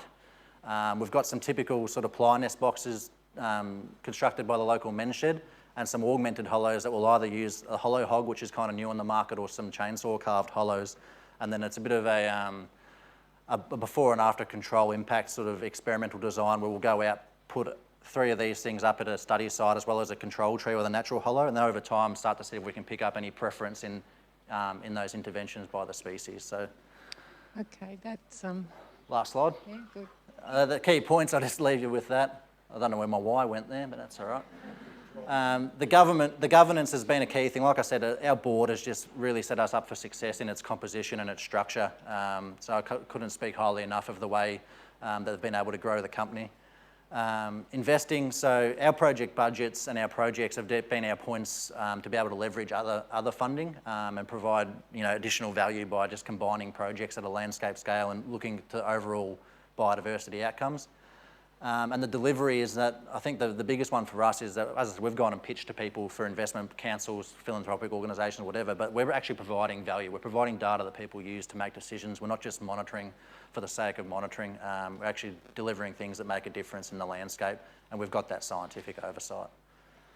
That's it for me. Thanks very much. Dylan, please join me in thanking him. That was great. Really impressed by the amount of work that's going on and the sorts of things that are being demonstrated. And to continue on that theme, we have now Mark Bachman from the Nature Glenelg Trust, which started in South Australia but seems to have fingers in many pies now. So thank you, Mark. Cool, and yeah, really great to be here again. I've spoken here a couple of times over the years. I'm constraining myself today by only giving you one slide for the whole talk, because for those that have heard the last couple of talks, we've been really busy with on-ground action, and I would love to tell you all about that, but I'm not allowed to today because we're talking about the behind-the-scenes stuff and the how we go about things. Something I'm curious to get a feel from the room, because we actually started cross-border, Victoria and South Australia, but we're now working a little bit further afield. How many people have heard of us before today? Okay, well that's good to know. Obviously, there's a bit more awareness of that we're out there and the things we're doing. In terms of timing, it's actually kind of interesting being here with you today. We've just ticked over 10 years since we launched NGT in January 2012, and so it is a bit of a time of reflection for us. I'm probably not the only person in the room who, for people who still work with government, I'm a refugee from a government job. In terms of the sorts of things that were going through my mind 11 years ago and the time leading up to founding and kicking off Nature Glenelg Trust, there were a lot of frustrations. Some of the things that have come up today in discussion that are barriers to action. Also I live in far western Victoria, right near the border. I was working in South Australia in Mount Gambier. That imaginary lines are really frustrating. No doubt our previous speaker can relate to that. A number of, I guess there's just a number of things that were going on at the time that, they sort of push you past that point of discomfort where you sort of think, right, it's time to try something different, So that was the sort of personal nudge. But then, of course, you've got to work out how do you take an idea and turn it into action, particularly when you don't have the benefit of anyone coming along saying, here's a big lot of money to get started with. So unlike some of the other organisations that are doing great work that had a billionaire or somebody come along and plant a whole lot of money in there to start with, we literally started from scratch. Each of our, the committee members that I tapped on the shoulder to form a committee, we put in a few $100s each so I could buy a phone and a computer, to get started. That was pretty much where it began. Why a name as well, if people are wondering. So how do you give an organisation a regional flavour? It's a really hard thing when you're at the beginning. You're going, what do we call this thing? We wanted people to know we weren't city-based, that we're from the bush. And because we were thinking cross-border, the Glenelg River, for those that have paddled down it, actually crosses the border. So that's the logic of the name, not the suburb in Adelaide, which I do get sometimes. From very simple beginnings, myself and Kath Dixon, who were working full-time for a state government agency, left our jobs and took a punt, began working as volunteers, and I was really relieved when a couple of months in we got our first job that allowed us to start paying Kath, and it was a little bit longer for me, but you do have to be able to, or be prepared to take a risk whenever starting anything worthwhile, I think, and I'm sure people in the room can relate to that in your work. In terms of how we're set up, I tapped a group of 6 people on the shoulder and we formed a committee. We now call that group our board. And I guess, again, a bit different to how a lot of other organisations are set up, we deliberately aimed for overlap between the committee/board and staff. So I'm still the managing director of our board and working in the organisation. And it won't be like that forever, but when you're at a founding phase of an organisation, that overlap is actually critical.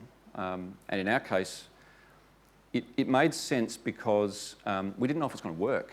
And if you've been involved in the administration and the back-of-house things that are needed to run a not-for-profit organisation, is a lot involved. And so for me, I'm thinking selfishly, servicing a group of people who aren't in the organisation and understanding what is going on in the organisation was an extra job that I didn't need at the beginning. So it will change, and it is evolving now 10 years in. But again, it's interesting how you have to think about these things when you start something, or you inadvertently might make your life, when there's so many difficult things to tackle, even harder.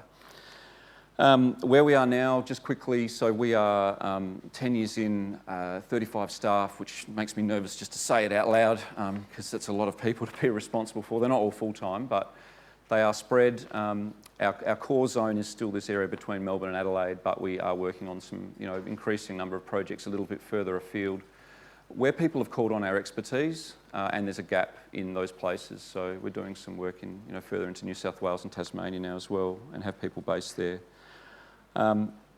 As you've probably gathered from my kind of attitude in talking to you, is that this is not just a job, and And if you have that mindset when you start something like this, or when you're working for an organisation that you believe in, that really makes a big difference, because I wouldn't be here talking to you today about some of the things I'll mention if you weren't prepared to go over and above like this stuff, and you all put in extra time, I'm sure of it. It's just kind of, it's part of the unwritten contract if you want to get stuff done.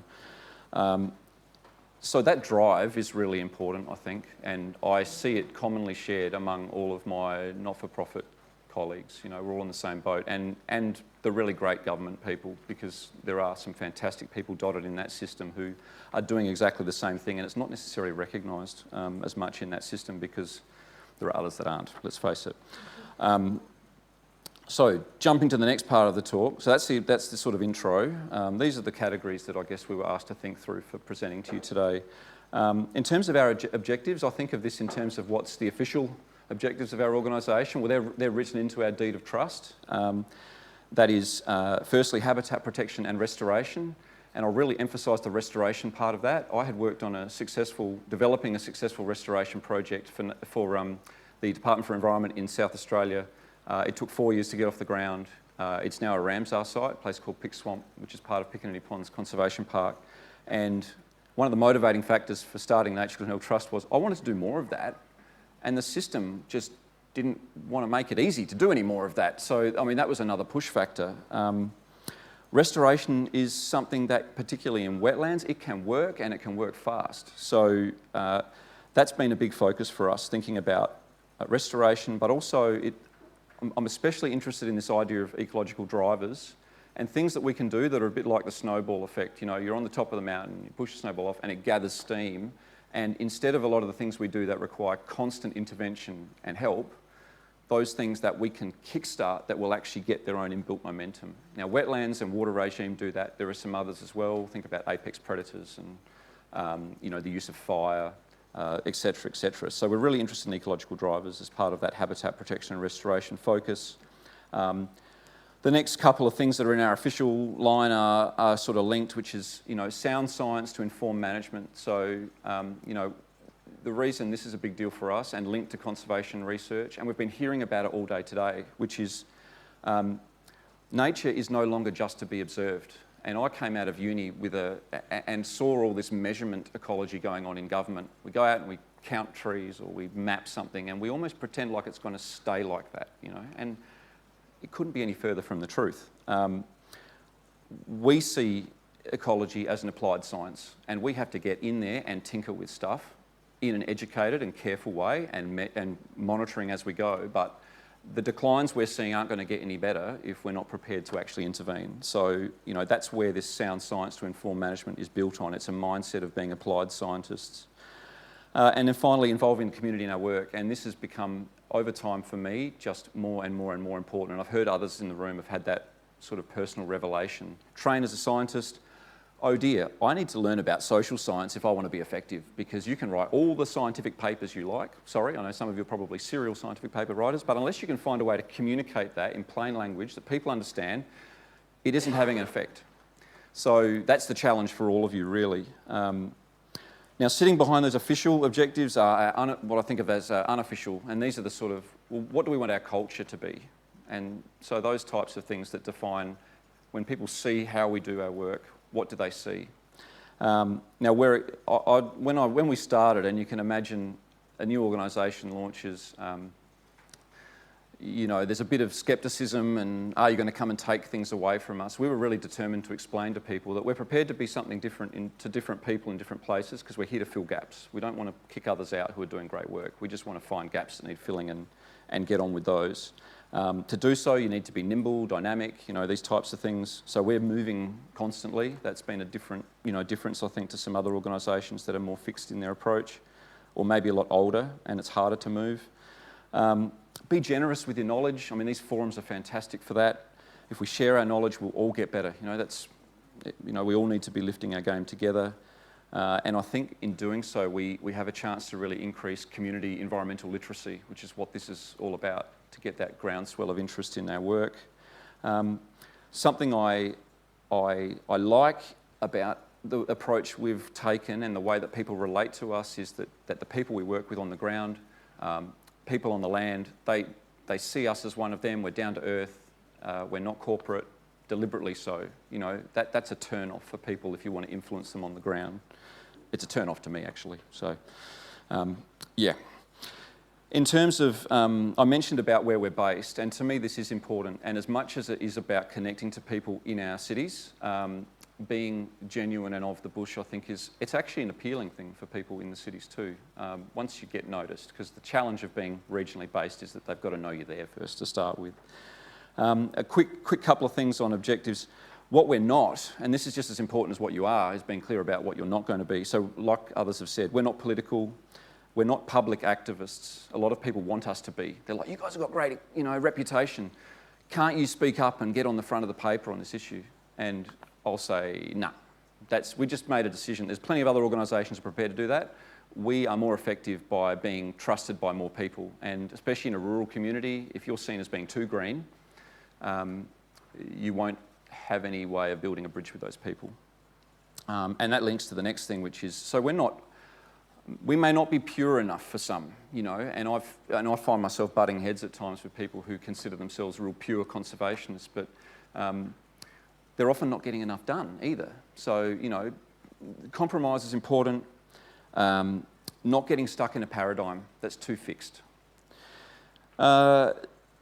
Another one that, I think it's really important to have the confidence in terms of how your organisations see themselves. We are not subservient to government, and I'm prepared to say this to government people. We are here to be an equal and a partner with you when we work on things. And once that's been established and there's that understanding that we're contributing to something equally, even if the funding relationships aren't equal, the expertise relationships are, and we have better results that way. And for some, that takes a bit of getting their head around, because there is a bit of a mindset at times that government should be giving orders and others should be following those orders. And a good way of explaining this is when you apply for a grant. Are you thinking, I'm going to deliver them what they want? Or are you saying, I know what this landscape needs, and I'm going to make sure I write this application in a way that means that we can do this project the way it needs to be done? Now that's a small difference in mindset, but it actually makes a big difference the way you deliver your project. So that's just an example of that mindset. Operations, so next category of things to talk about. We have a flat structure, and I'll be honest, it's running me into the ground, after 10 years, because starting with a couple of us and now we're up to 35 staff, we are in the process of making some changes because it's been a pretty intense 10-year period. So we are making some changes to keep up with that, and it's necessary both from a personal well-being point of view, but also this, I was talking to some people about it before, this tricky balancing act of how do you stay true to what you always were and get bigger at the same time? Is there an ideal size? How do you avoid becoming more bureaucratic and process-oriented, because that's how people organise themselves as organisations get bigger. I haven't got it totally worked out yet, but if anyone's got any ideas, come and tell me afterwards. In terms of what we do operationally, I'll just rattle these off. So lots of on-ground projects across all land tenures. So we see the landscape being tenure blind. We've done a lot of restoration work for wetlands on public land that inherited issues from their prior land use. A lot of work with farmers. We're up to 50 plus wetlands restored now. Conservation research that's applied. We run a plant nursery in Mount Gambier, which is sort of a regional hub for us, and we run a field crew who do environmental work in the field. We work across all biodiversity issues, even though you hear us talk a lot about watery stuff, Nick earlier, and wetland restoration, but behind the scenes we're working on a number of things. We advise forestry companies on managing environmental assets and other bits and pieces. We've established demonstration sites for habitat restoration, so we've got a series of reserves that we've purchased over the years, and we never intended to become a big land-owning organisation, but what do you do when, in order to fix a site, the only way to go down that path is to affect a change in land tenure, and no one else will do it. That's kind of where we've found ourselves on a number of occasions. So picture a scenario where, to restore the wetland, you're going to flood the whole place out. Well, the farmer might be sympathetic and says to you, you can buy it from me at agricultural rates, but he's not going to give it to you. So unless they're a really special person. So that's been the situation now a few times over, and why we have some reserves. And then we've tried to flip that into unlike all the work we're doing on other people's land, these are places we can involve the community and share the message of all this good work. Education's a big focus for us. Our advocacy is quiet, you know, it's in the background, you won't see it in the media, and that's deliberate. And it's probably a reflection of my personal background of seeing how, by working behind the scenes and trying to negotiate with people in positions of influence, you can get things done. It's very different to what people will be used to seeing from a not-for-profit, and it reflects their histories, you know. It's really as simple as that. Overall, our objective for what we do is to be problem solvers, you know, see an environmental issue that needs resolving, come up with a plan, try and solve it. And, you know, really that's what we're all doing. I think that's what I've been hearing from everybody today, which keeps me enthusiastic. We, at the beginning, and it's probably become less important now, but we have these different trading names. People, you know, if you're confused, there's nothing to be confused about. We have one team, and an individual staff member could work on a project that's badged under any of those different names. Nature Glenelg Trust is a not-for-profit organisation, first and foremost. One set of books, one ABN.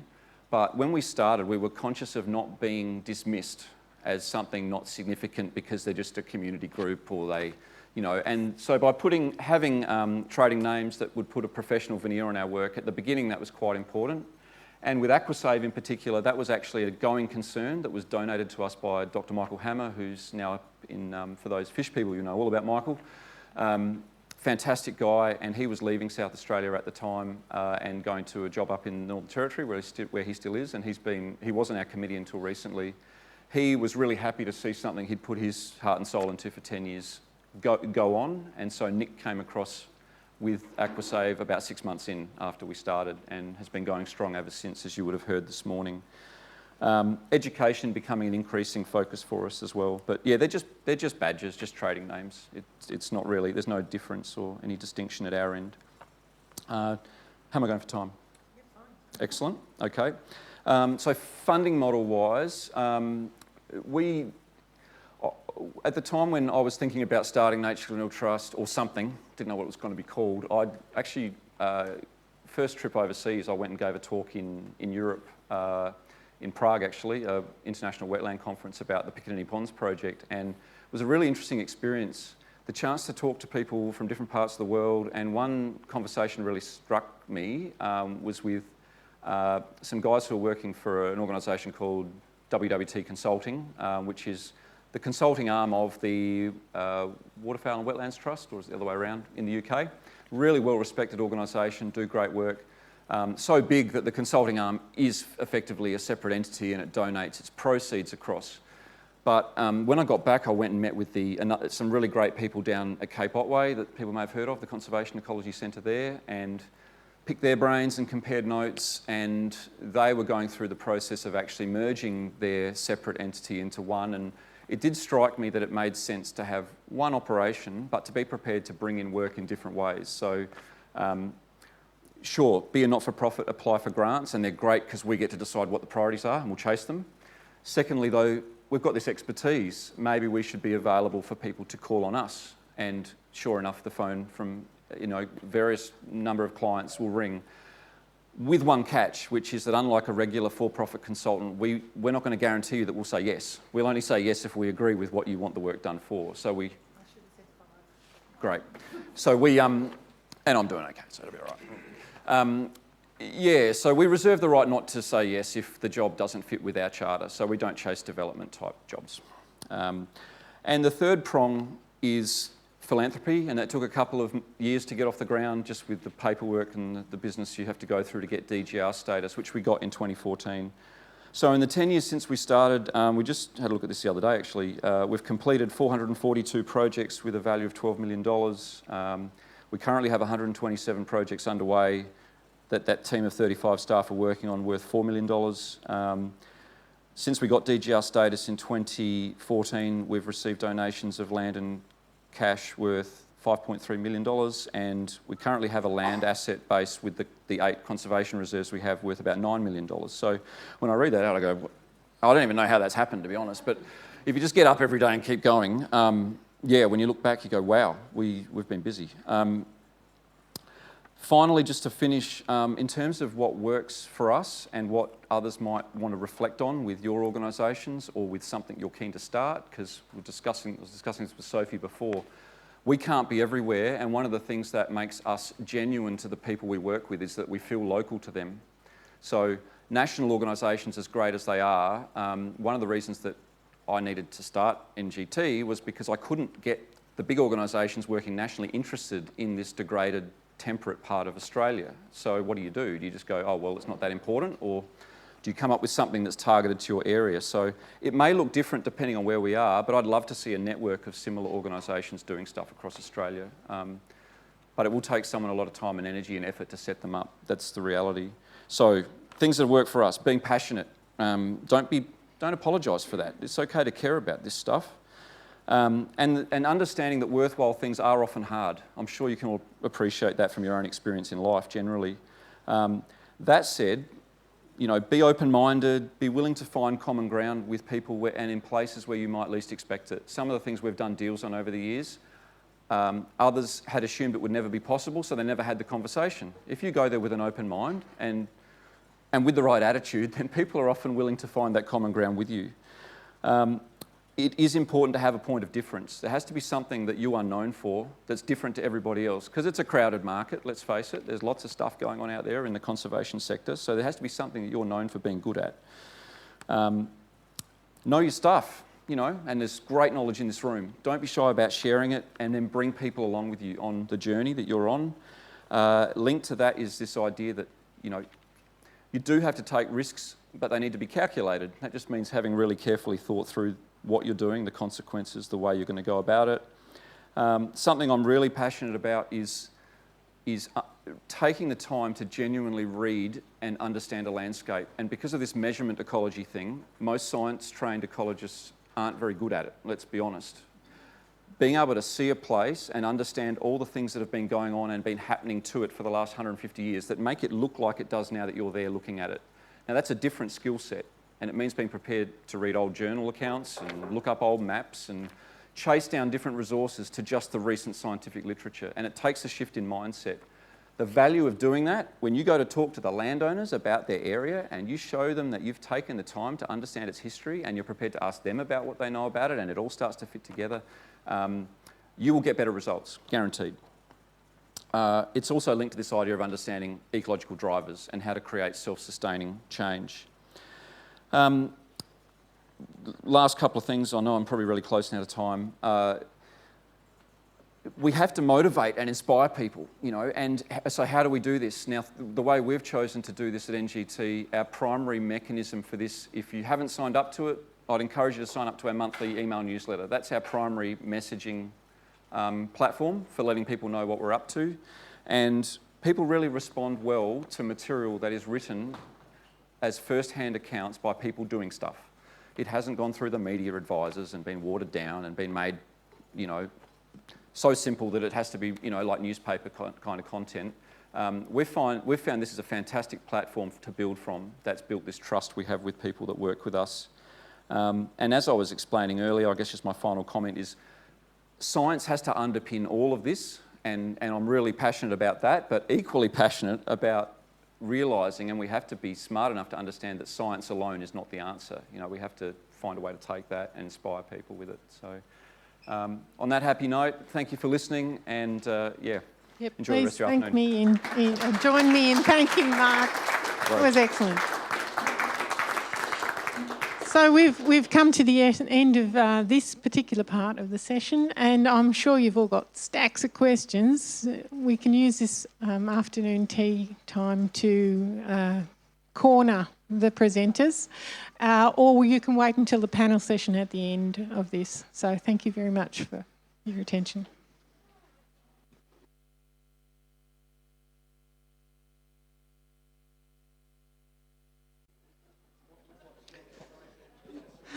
Okay, for some reason I looked at my watch clock and it said I had 15 minutes and now it's 15 minutes later, so sorry.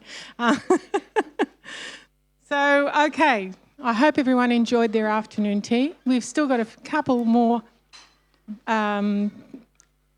speakers, and then we'll have the forum where they get to discuss it. We have to finish by 5 because that's when the cleaners come. So the timing of this afternoon will be a little bit tight. So to start off, we've got Sophie Enders, who's going to speak to us in her role in swamps, rivers and ranges. I like the sound of that. Yeah. In there somewhere. Down the bottom. That's me.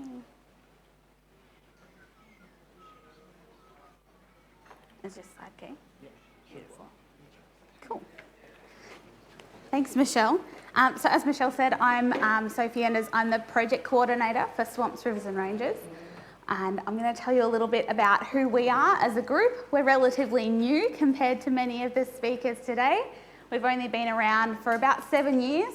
We had a period of quietness in there, and so we've been recently active for only about the last 3 years in the current projects that we're running. So our big tagline, if you like, is working alongside community to improve the health of landscapes. We've heard all about community and collaboration today, and we're no different.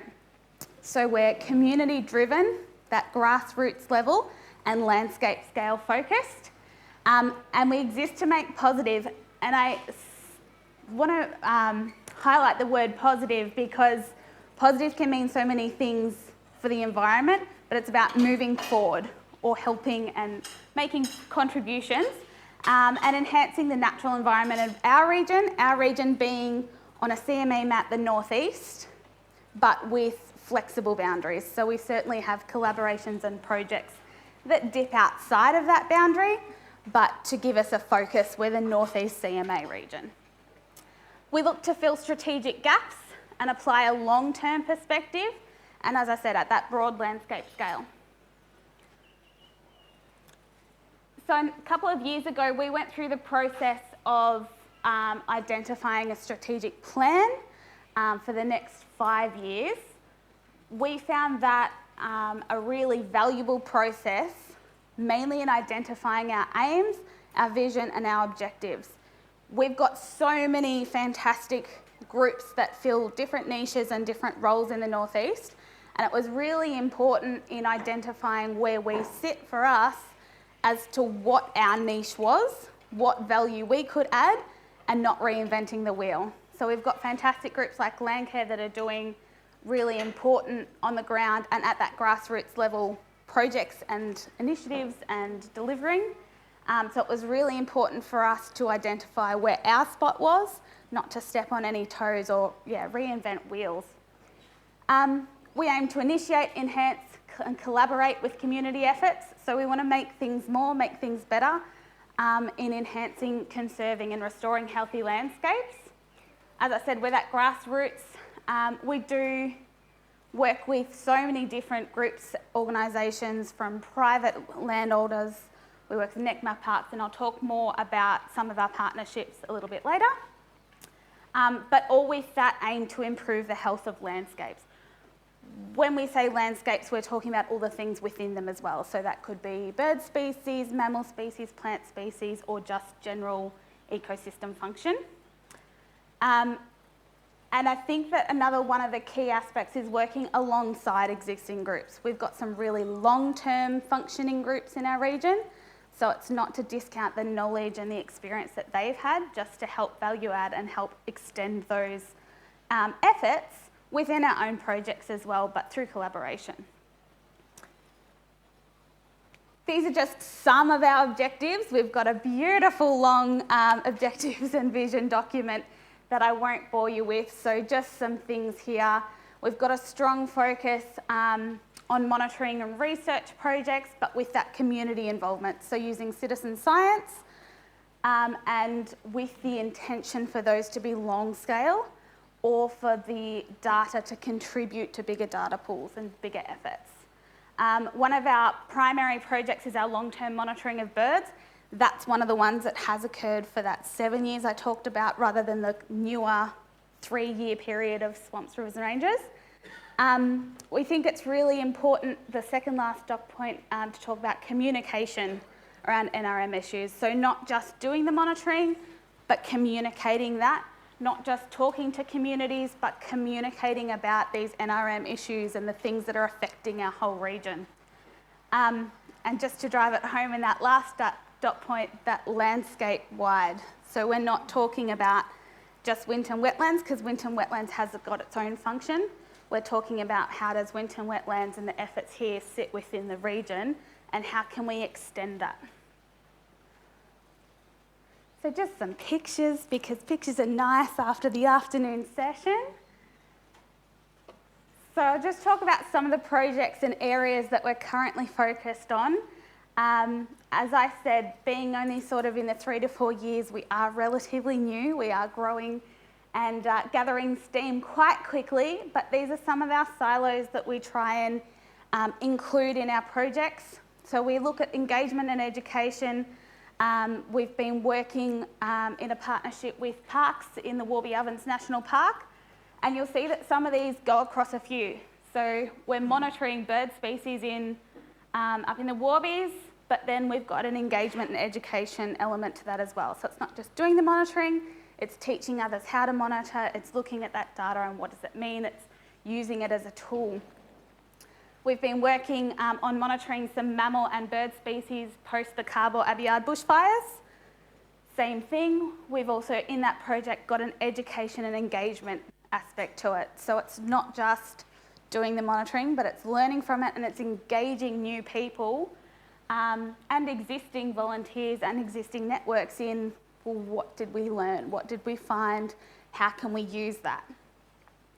An extension to our engagement and education is our resource development. We've got a number of resources, like our most recent one, just to help in a variety of ways, but usually in a practical way. So we've got our nest box guide, which is practically about making nest boxes and which nest boxes are best for what species and to put them up and things like that. We've got a monitoring guide, which is about encouraging people new to getting involved in their environments, because you say to somebody, let's go and monitor somebody let's go and monitor something who's never been involved in that space before, and it can be quite a daunting aspect. So rather than just focusing on our experienced volunteers, we want to bring new volunteers and new engagements in, but help to upskill them and help them to understand the processes that we sitting in this room take for granted because they're part of what we do. And collaboration and connection is, going back to our aims and our objectives, one of our big ones. So in the projects that we do, how can we do them across multiple collaborations and connections to get not only in a funding sense the most bang for buck, because if we can spread that further, all the better, but also so that we're engaging new people, we're keeping our existing people engaged, we're bringing agencies and organisations that we haven't previously engaged with or that sort of sit on the edge, we're bringing them in, because the more we can all work together across our landscape, we feel the better outcomes we can have. One example of that is our NEAR Forum, so that's the North East Environmental Action Roundtable. We hold those 4 times a year. At the minute it's been online, thanks COVID. But that's bringing together a whole group of different organisations, agencies, businesses, to have a talk about what's happening in the North East region. So it's moving outside of that traditional conversation between Landcare and NECMA, and perhaps the councils that usually communicate quite well in our region, and bringing in some of the others that perhaps don't traditionally get invited for that conversation. North East Water, we've had HVP come in for that conversation, who own massive amounts of North East. If you're looking on a map, they're a big influence on the landscape. So let's make them part of a positive contribution to a conversation on how our landscape's managed, not letting sort of previous assumptions taint who's invited to that table, but giving everybody a chance to come and be part of that conversation. We do a lot of work with the Landcare facilitators, and we've held the Climate Forum last year, and we've got an upcoming Climate Vegetation Forum. So some of our collaboration partners there, we originally started with philanthropic backing from the Wetton Hall Environment Trust. They helped establish our committee, so we're a committee-run organisation, myself being the only paid employee. And we continue to receive their support, and they also helped a lot in underpinning some of our governance structure as well. So making sure that we had good structure, we've got, you know, good expectation about who needs to be on a committee and where your knowledge source comes from and things like that. And I think that in any starting organisation, that's really important, is to have somewhere to get that governance support or governance structure from, because it can make a really big difference to how a group functions. What we think we do really well, we could be wrong. We think we're good at recognising where our talent lies. Landcare are great at planting trees. We're not going to plant trees. If there's a project that needs that to be a part of it, we're going to engage with Landcare because that's what they're really good at. We don't need to become experts in something that we have that knowledge already in our region. If it's talking about a big wetland, we're not going to become experts on wetlands necessarily. We're going to engage with Winton Wetlands because we know that they already have that knowledge there. Let's not reinvent wheels. Let's just bring the experts we know exist in and part of that conversation. Filling the gap rather than inventing the wheel. So bring in the expert that already exists rather than try and learn it all yourself. Of course, we try and upskill and we always try and learn more about these things, but we think if the expertise is there in the region, why not use it? Let's just bring that organisation in for that conversation and as a part of that project. All of our engagement, as you saw in the circles with the monitoring, all of our engagement's underpinned by science. So we're monitoring and we're trying to keep good science. As Dylan spoke about before, that monitoring's got to be underpinned by good science so that it means something and so that we can use it. Beautiful, perfect. Making connections with other organisations and looking for the value add. So what can we add, what can we bring, rather than reinventing. Just want to talk about the different ways that we collaborate, because collaboration just doesn't come in a one box fit all. As I said, we've got the NEAR forums, which is that bringing different kinds of partners to be part of the conversation. In that forum, we typically rotate through the groups, and one group will talk about a big project or an idea that they have coming up. There's room for people to talk about concepts. So we kind of think something should happen in this space.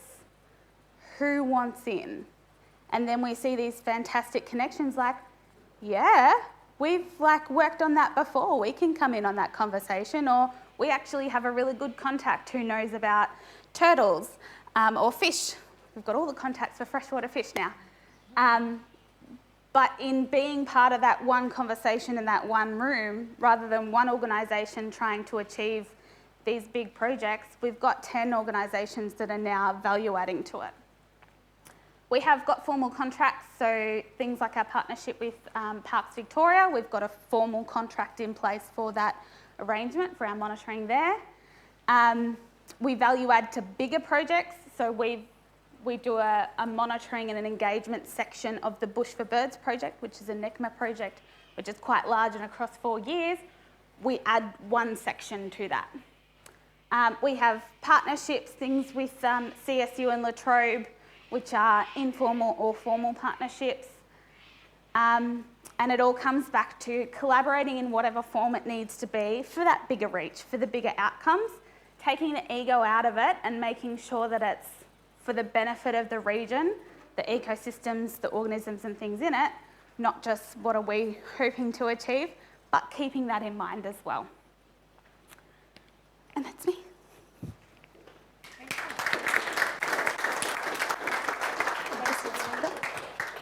So thank you very much, Sophie, for that. That's excellent. And we're caught up on the time that I managed to waste having afternoon tea. So I'd like now to welcome Peter Gell from the Bunangyang Landscape, or Bunangyang Landscape Alliance. I worked for them. That's right, you're employed by I us. should be able to pronounce it by now. But we never had a face-to-face meeting. So do start. Great, right. Okay, I've been sitting there likening this afternoon's proceedings as like a cooking show, or a few cooking shows. And as we know, John Clark said, you can't have a television station unless you've got a certain number of cooking shows, as we hear on the ABC. And I think we've seen a few of these creations come out of the oven this afternoon, and they look fantastic. I don't know how they taste, because, but they look really impressive. And I'd say the Bunurong Landscape Alliance is still putting its ingredients together.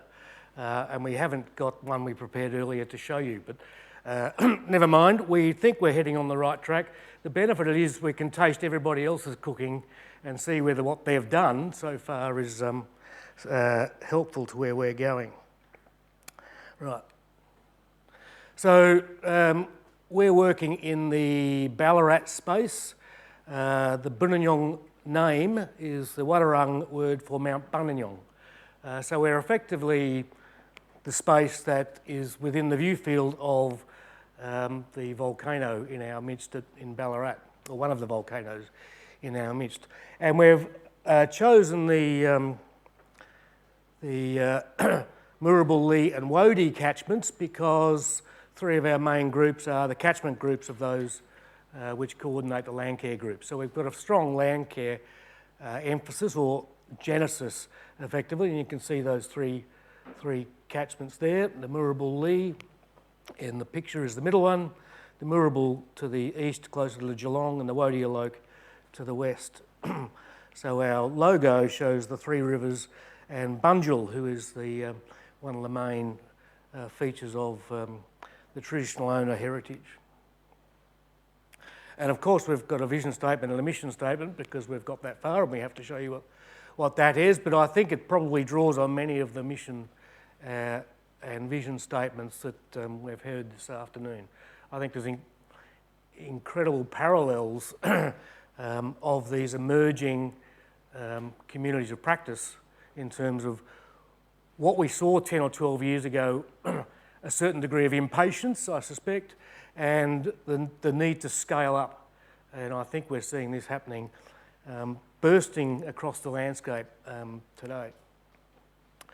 So we had a range of meetings here at Narnbul, just to the south. You can see Mount Buninyong there on the top, which put together an interim committee, which included the land care groups, but also the Ballarat Environment Network and the Canadian Corridor Friends group, and a range of others. So we have a wide range of community groups. And so again, something as we've just heard, we're more of an alliance helping groups that work on the ground rather than actually getting out with shovels ourselves. We're collaborating with the Wadawurrung Traditional Owner Aboriginal Cooperative. We have received funding and were driven by the interest of the Natural Resources Conservation League, which is still going and has access to resources to fund natural resource management. We've looked at the creations of Gondwana Link, Central Eastern Ranges, as Sophie mentioned, and Sophie herself and others, Paul in the BioLinks Alliance, and have had meetings to see how what path they've followed and what we can learn from that. And particularly with the Corangamite CMA, we're in their space and they've supported us and encouraged us to continue to the degree that they see the model we've put together as something that they might follow and support into the future. And we also have what's called our Clarksdale group, which is our agency reference group. It's called the Clarksdale group because we met at the BirdLife site Clarksdale, and we've worked with BirdLife as how we might use that site as a hub for restoration in the region. So we have some priorities, and we've seen these. Again, we've seen the need for landscape scale thinking. When I first came back to Victoria from South Australia, we developed an ARC linkage grant for the region, and we saw that much of the restoration over the region was rather ad hoc, straight lines of trees, and in the early days, Western Australian native species. While that's improved over time, there's a clear need for a much greater coordinated approach to landscape scale restoration rather than just handing a certain amount of resources to a landholder for them to fence off and plant eucalypts in a straight line next to the stream. A collective voice, the community were being worn out by pursuing these small grants to put in small woodlots. So they needed a coordinating group to help them pursue resources and funding, general support, and to promote collaboration with agencies to try and increase their opportunities to get substantial funding to work at scale. One of the items of feedback from our questionnaire was that the community wanted advocacy, because they actually wanted the community to recognise what they've done so far and what they might do in the future.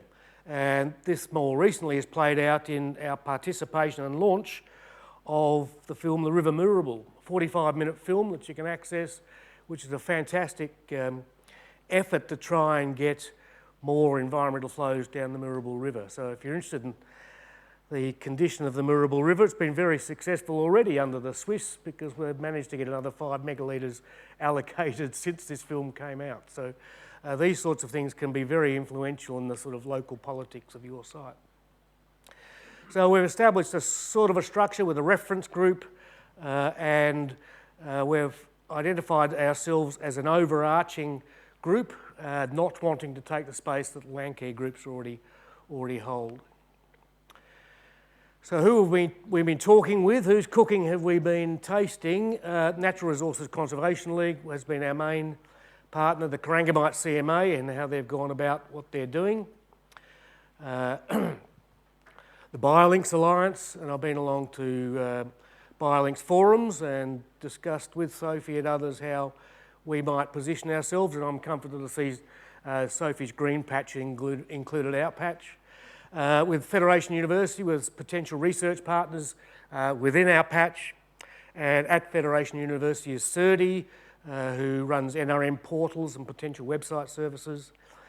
DELP, we've submitted to the Biodiversity Response Planning process. That's been a little bit difficult because the strategic management prospects for our space include very little in terms of biodiversity restoration. It's more about goat and pig control, which is not our focus. So in fact, what we've done is aligned ourselves through the biodiversity response planning with the traditional owner needs. And so our focus in the BRP application was from Lau Lau to Bostock, because the traditional owners own a property at Bostock. There's Black Hill there, which is a critical site for Bunjil, and there's also Lau Lau as a critical site for the traditional owners as well.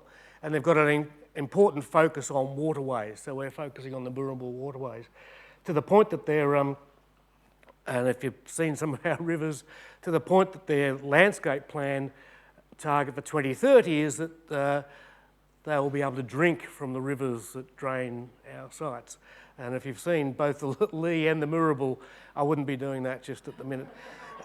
We're working with the Central Highlands Water as well, both with the Yarrawee River Plan and also a site at Gordon, where they're going to allow Midway to remove the blue gums, and we're going to work with them to try and put in diverse restoration plantings. Again, similar sort of points of difference, community-based, landscape scale, but because this hasn't been a focus, we want the community to understand where the ecological assets are, and that we actually restore on the basis of the benefits to the regional ecology, rather than necessarily creating woodlots and the like. And of course, we know from the from the Howard era that the sale of Telstra went to NRM funding. However, that necessarily didn't include monitoring and research. And I think we missed an opportunity there. So we're all seeing now these groups, everybody is saying that research and monitoring is critical. And so we've moved on from that time. So we see that as essential. And we'll be working principally in private land, but we've, in talking to the agencies, said by working in the matrix between public assets, we can improve their value. And they recognise that. So some of the projects through the Regional Climate Adaptation Group, we've just completed a project looking at how we might create prescriptions for storing little creeks. I'll talk more about that in a minute. The Bunanyong BioLink is our biodiversity response plan, looking to large-scale connection between Wombat and Enfield forests. We've looked at issues with respect to capacity. We've done a review of what nurseries in the region. Seeding groups are in decline in our region, so we need to make sure if we are going to scale up that there is capacity there to deal with that. We have a peri-urban biodiversity project for Ballarat blockies, effectively, those 5 to 20 hectare properties that might want to improve biodiversity. And more recently, we've secured integrated water management funding with the Wadawurrung Ballarat Environment Network and one of the Landcare groups to look at the eco-hydrological needs of Mullawalla wetland, which is a critical site west of Ballarat. So we are looking to abide the principles of restoration ecology, which are emerging through the SER, recognising that, let me go back if I can, that ecological restoration supports climate change mitigation, resilience and adaptation. And so to our Little Creeks project, in that it's now been recognised that the loss of riparian vegetation is critical in increasing the temperature of small creeks, which has considerable impacts on aquatic biodiversity, and that riparian zones are also important in nutrient filtration and sediment trapping and the like, bank and bed stabilisation. So we engaged Nick at Federation University, Nick Schultz, to review how we might go about promoting biodiversity restoration along little creeks, particularly in the Canadian corridor.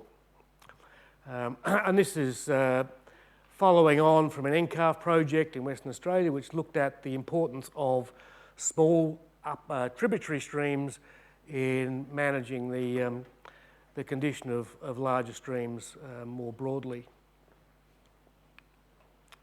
So a couple of the sites in Ballarat. We had a tour with some of the members of the local council, and we started here showing them some very commendable efforts of urban stream restoration, some ponding to keep water in the landscape, but also some good riparian revegetation effort. And we finished off by showing them some of the other efforts they'd put in other parts of Ballarat, at Pettyweight Gully, for example, showing how they might actually like to go back to Sailors Gully and impose those sorts of restoration efforts rather than these. But they did come to understand, because within 6 months this had gullied out, this restoration site, and they're continually trying to repair their engineering, that probably it's cheaper to do it right in the first place. The Bunanyong BioLink, it's a major vision linking the Wombat Forest to the Enfield. In the middle, you've got a major agricultural area with all the potatoes that McCain's get to put on your supermarket shelves. But we have a southern arm and a northern arm. We've engaged with Tim Dombrain to map that landscape using his floristic units, which are paddock-scale EVCs, effectively, which will drive how we would restore particular sites. And his modelling shows that effective moisture is critical under particular geologies in terms of defining what vegetation would have been there in the past. He's also overlaying that on a remnant quality overlay, so we're focusing on sites that are highly important ecologically, but also have some remnant ecology left to work with to try and improve the connectivity as quickly as possible. So I'll finish there. Andrea and I are on the board. We have 7 board members at the moment, a website, a Gmail, and we're looking to put together a prospectus to attract further funding in the future. We were driven principally by the NRCL's intent to sell its old nursery in Cranbourne. And when it gets around to doing that, we hope to get the scale of funding that we need to drive these larger scale projects. So, thanks. Please. Yep. Thank you, Peter. So now we come to the bit where you get to ask those questions that you've been bottling up since lunchtime. So I'll invite the rest of the speakers up to the front, and apparently you're all supposed to stand close in here so that you get recorded properly. Okay, so I'll throw it open to the audience to see. Yes, there's one in front. Hi, it's Anne Moore. Do we now need a group to oversee all your groups?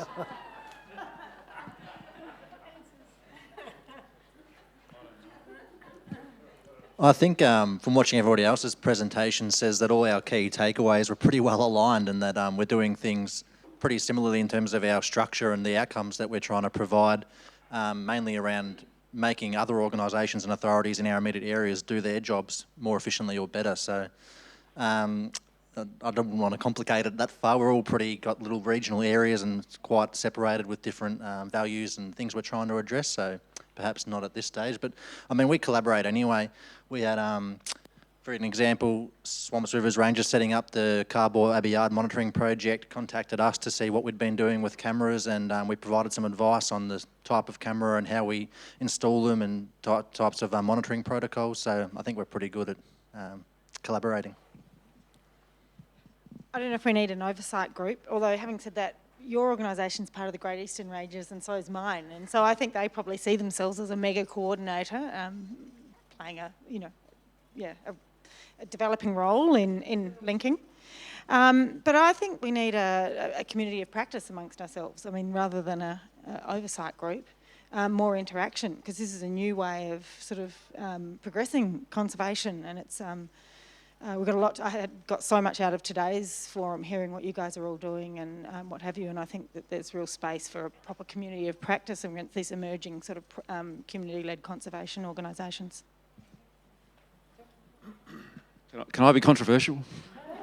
I'm just going to give you a straight answer, no.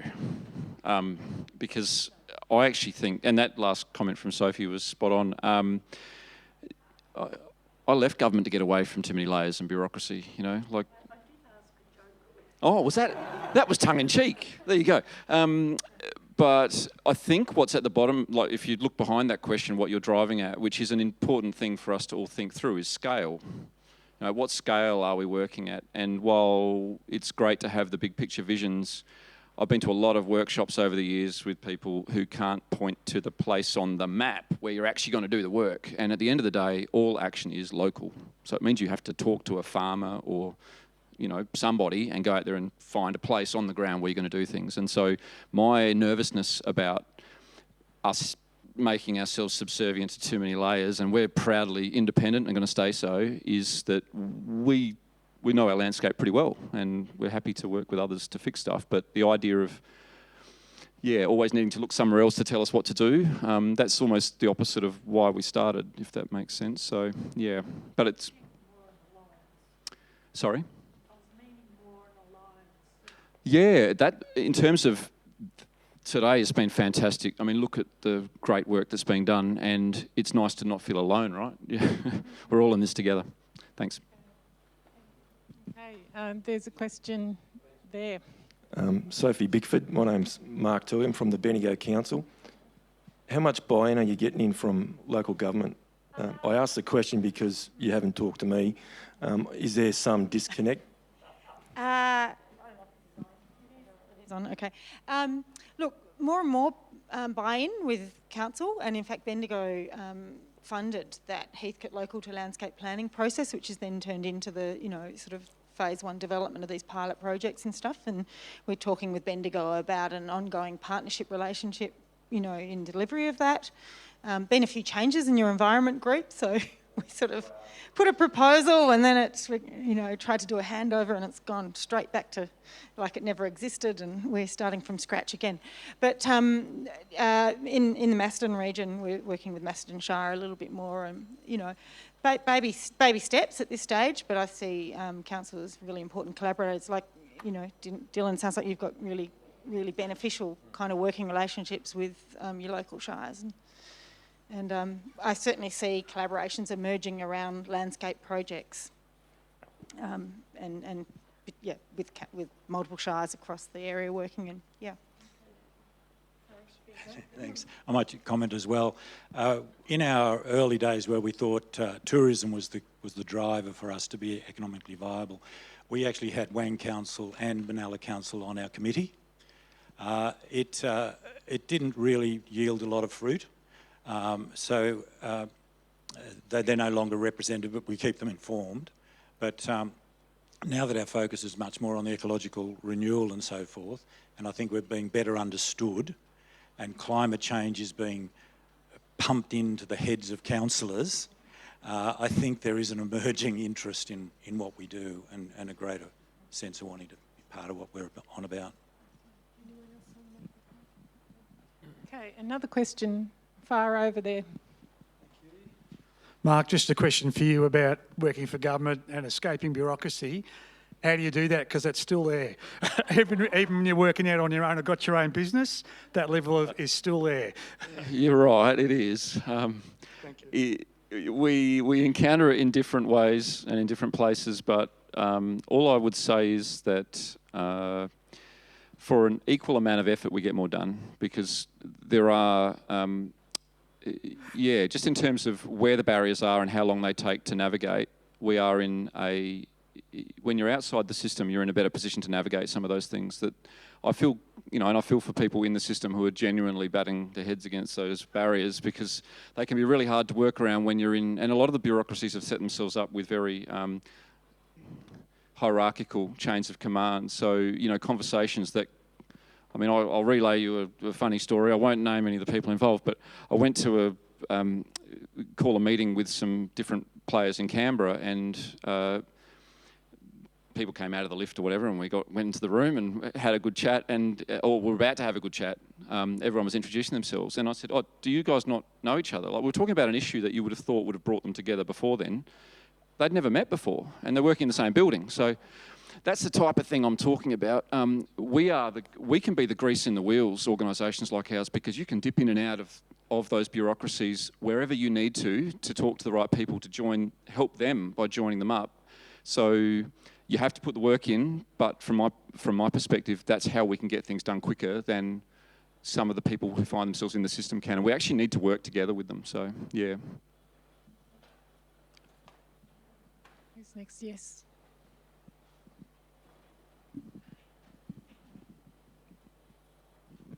Hi, Wes Ward again. Look, just looking at all the histories of all the groups in front of us today, we've gone from an organisation that started with a couple of $100 up to $20 million, roughly, and that fluctuated over time. How do you think that sort of financial pressures or not affects you when you're setting up your organisations? Because I think it's really interesting. You've all got very different histories about where you came from and what were your drivers. So how do you think that economic side affects you a bit?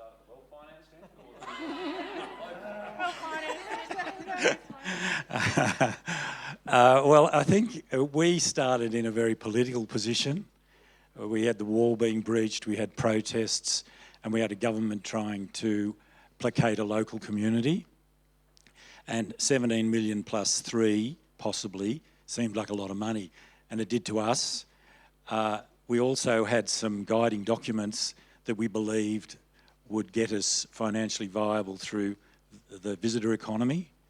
And we hung on to that belief. It was our big mistake for too long. And the money went down and down. So we're at a point now where we're negotiating with DEWELP on future funding and looking at alternatives. Talking about bureaucracy, the other element we've really had, there's a plus and a minus, a positive and a negative. The local DEWELP people have been incredibly supportive and genuine, committed to what we do, and have not held a hammer over us or anything. They've been wonderful.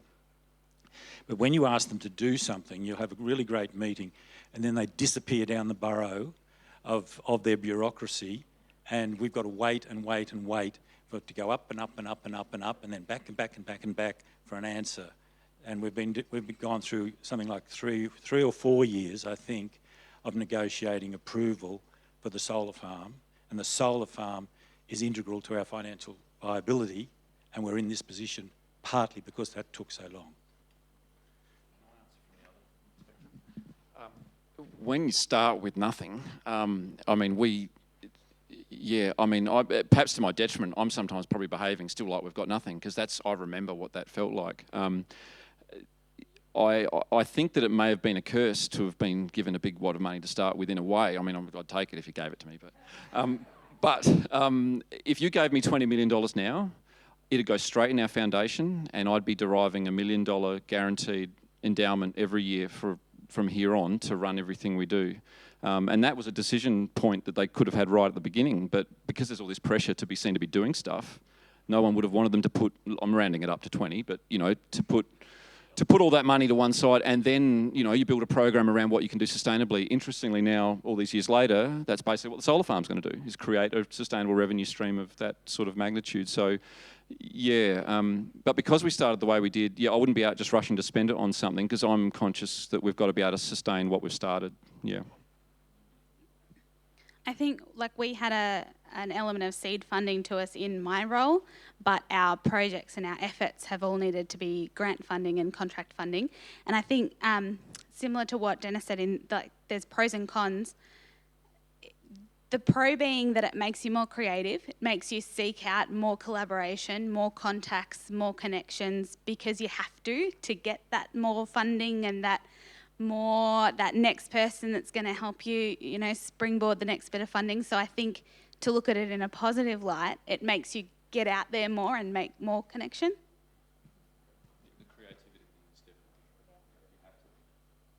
And yeah, one last one from me is just we haven't let a lack of funding opportunities stop us from developing projects or even beginning to implement projects. So we'll still come up with ideas that we think should be implemented in the landscape and develop project plans and share them within our networks with councils and other investors without the funding opportunity being available, and just to see how we go. So more than once it's paid off as well, and sometimes we've had to make that initial investment ourselves to get up and running. Once it's going, we can leverage some more investment as well.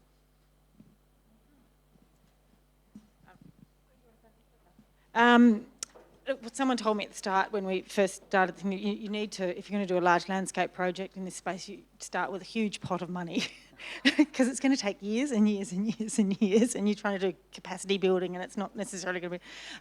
Look, I concur. I think it keeps you creative. I'm glad we didn't start with a lot of money in hindsight. It made us really examine what is exactly needed. It's made us develop a diverse funding model. It's given us freedom to choose this and stick to the sort of work that we think needs doing and that is missing. And so then you can be a voice to government. You're not owing them anything. I think there's a lot of advantages. Starting small and slow and really finding what it is you can do and maintaining that independence. But I will say one more thing. I think that the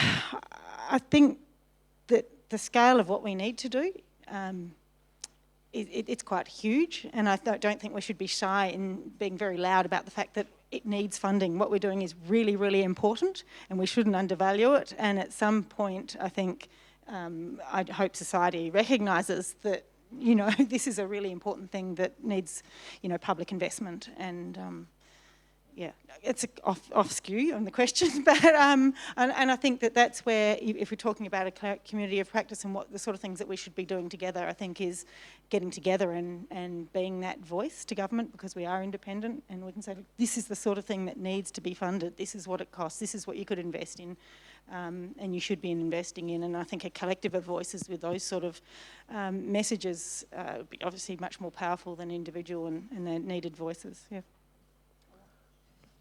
So I was actually going to ask you, Sophie, how you interact with Landcare, because Landcare have worn themselves out going cap in hand, trying to get $20,000 projects to run next year's activities. And so they're necessarily not acting at scale. And I think 10 or 15 years ago, we saw that it had to happen at scale. So at some stage, we need this Landcare, CMA, communities of practice thing to come together so we can work out how we use the workforce, which is Landcare and others, to enact at the scale that we think is necessary. Okay. Any more questions? Well, I have one, and I think it's about the fact that you have three drivers. One is the funding bodies, where you get the money from and what their project description is, and often that's government, and that's dictated by their Biodiversity 2037 business. And the other is science, what we know needs to be done, and including research and monitoring. And the third influence is the people who own the land, the landholders, and how do you trade off between all those things to actually get something important done?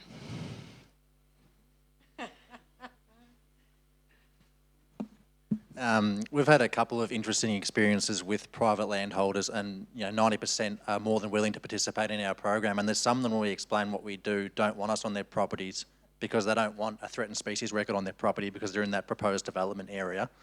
And I mean, we've got more than enough evidence to show that a threatened species record is not going to stop a development. It's just going to make a more informed decision and hopefully make a better outcome. And likewise, I've had private property owners, I've gone and cold called and door knocked and had, say, one landowner say, yep, no worries, head down to this patch of vegetation down there and you can do whatever you want to do. And 5 minutes later, the husband comes roaring down his ute and tells me to bugger off in no uncertain terms, and I think it was because he was building an illegal boat ramp into Lake Hume and didn't want any photographic evidence. So there's challenges, but largely not being land managers or landowners gives us a really strong benefit to work with council, LLS, Parks Vic, DELP, whoever is managing the land, and it makes it really easy not having a stake in it, I suppose, other than an environmental outcome. Ours is the complete opposite. The estate is owned by the Crown, but it's owned by everybody. Nobody has a real estate document to prove it, but the Yorta Yorta own it, the farmers own it, the fishers own it, the community owns it, and they all really feel that strongly. So we were sort of lumped with this job. Here's some money, get the job done, and get it done quickly. And we needed to get it done quickly to actually appease, if that's the right word, those people that had ownership of the land in that sense. I might just add, I think we're in a unique position because of the independence of being in this sector to help do this, the connecting up of the areas that you're talking about, because there's a visibility that we've got looking outwards, but also to the community, that we're a more trustworthy, and this is no offence to people working for government. I felt it when I worked for government that you'd have a fair bit of resistance to get through just when you rocked up, because there's this hesitation to talk to you about what they've really been seeing, and those barriers aren't as significant when you're going there as someone who can genuinely say, we're just here to chat to you, and if something comes of it, so be it. So yeah, this ability to link up, and we'll say to people, even this project development thing, like if someone's got a patch in an area that we know is important and something good could be done, say by restoring a wetland, even if we don't have funding now, we'll say to them, look, if you're prepared to keep in touch, we'll work with you and we'll make sure this happens one day at no cost to you, when the grant. So it's kind of like having this point of view of these different elements that are needed to create action in the right places on the ground means that we've got a unique perspective, build the trust with people, funding opportunities come up, we can do that linking up and then get on with the action as well in a scientifically sound way. So I think that's a responsibility that I've heard all of the different speakers really capture, which is why we're needed. Like the government, when I used to work for government, you'd sort of think, oh, well, we've got it covered. And the longer I was there, the more I realised we need a really healthy and diverse non-government sector.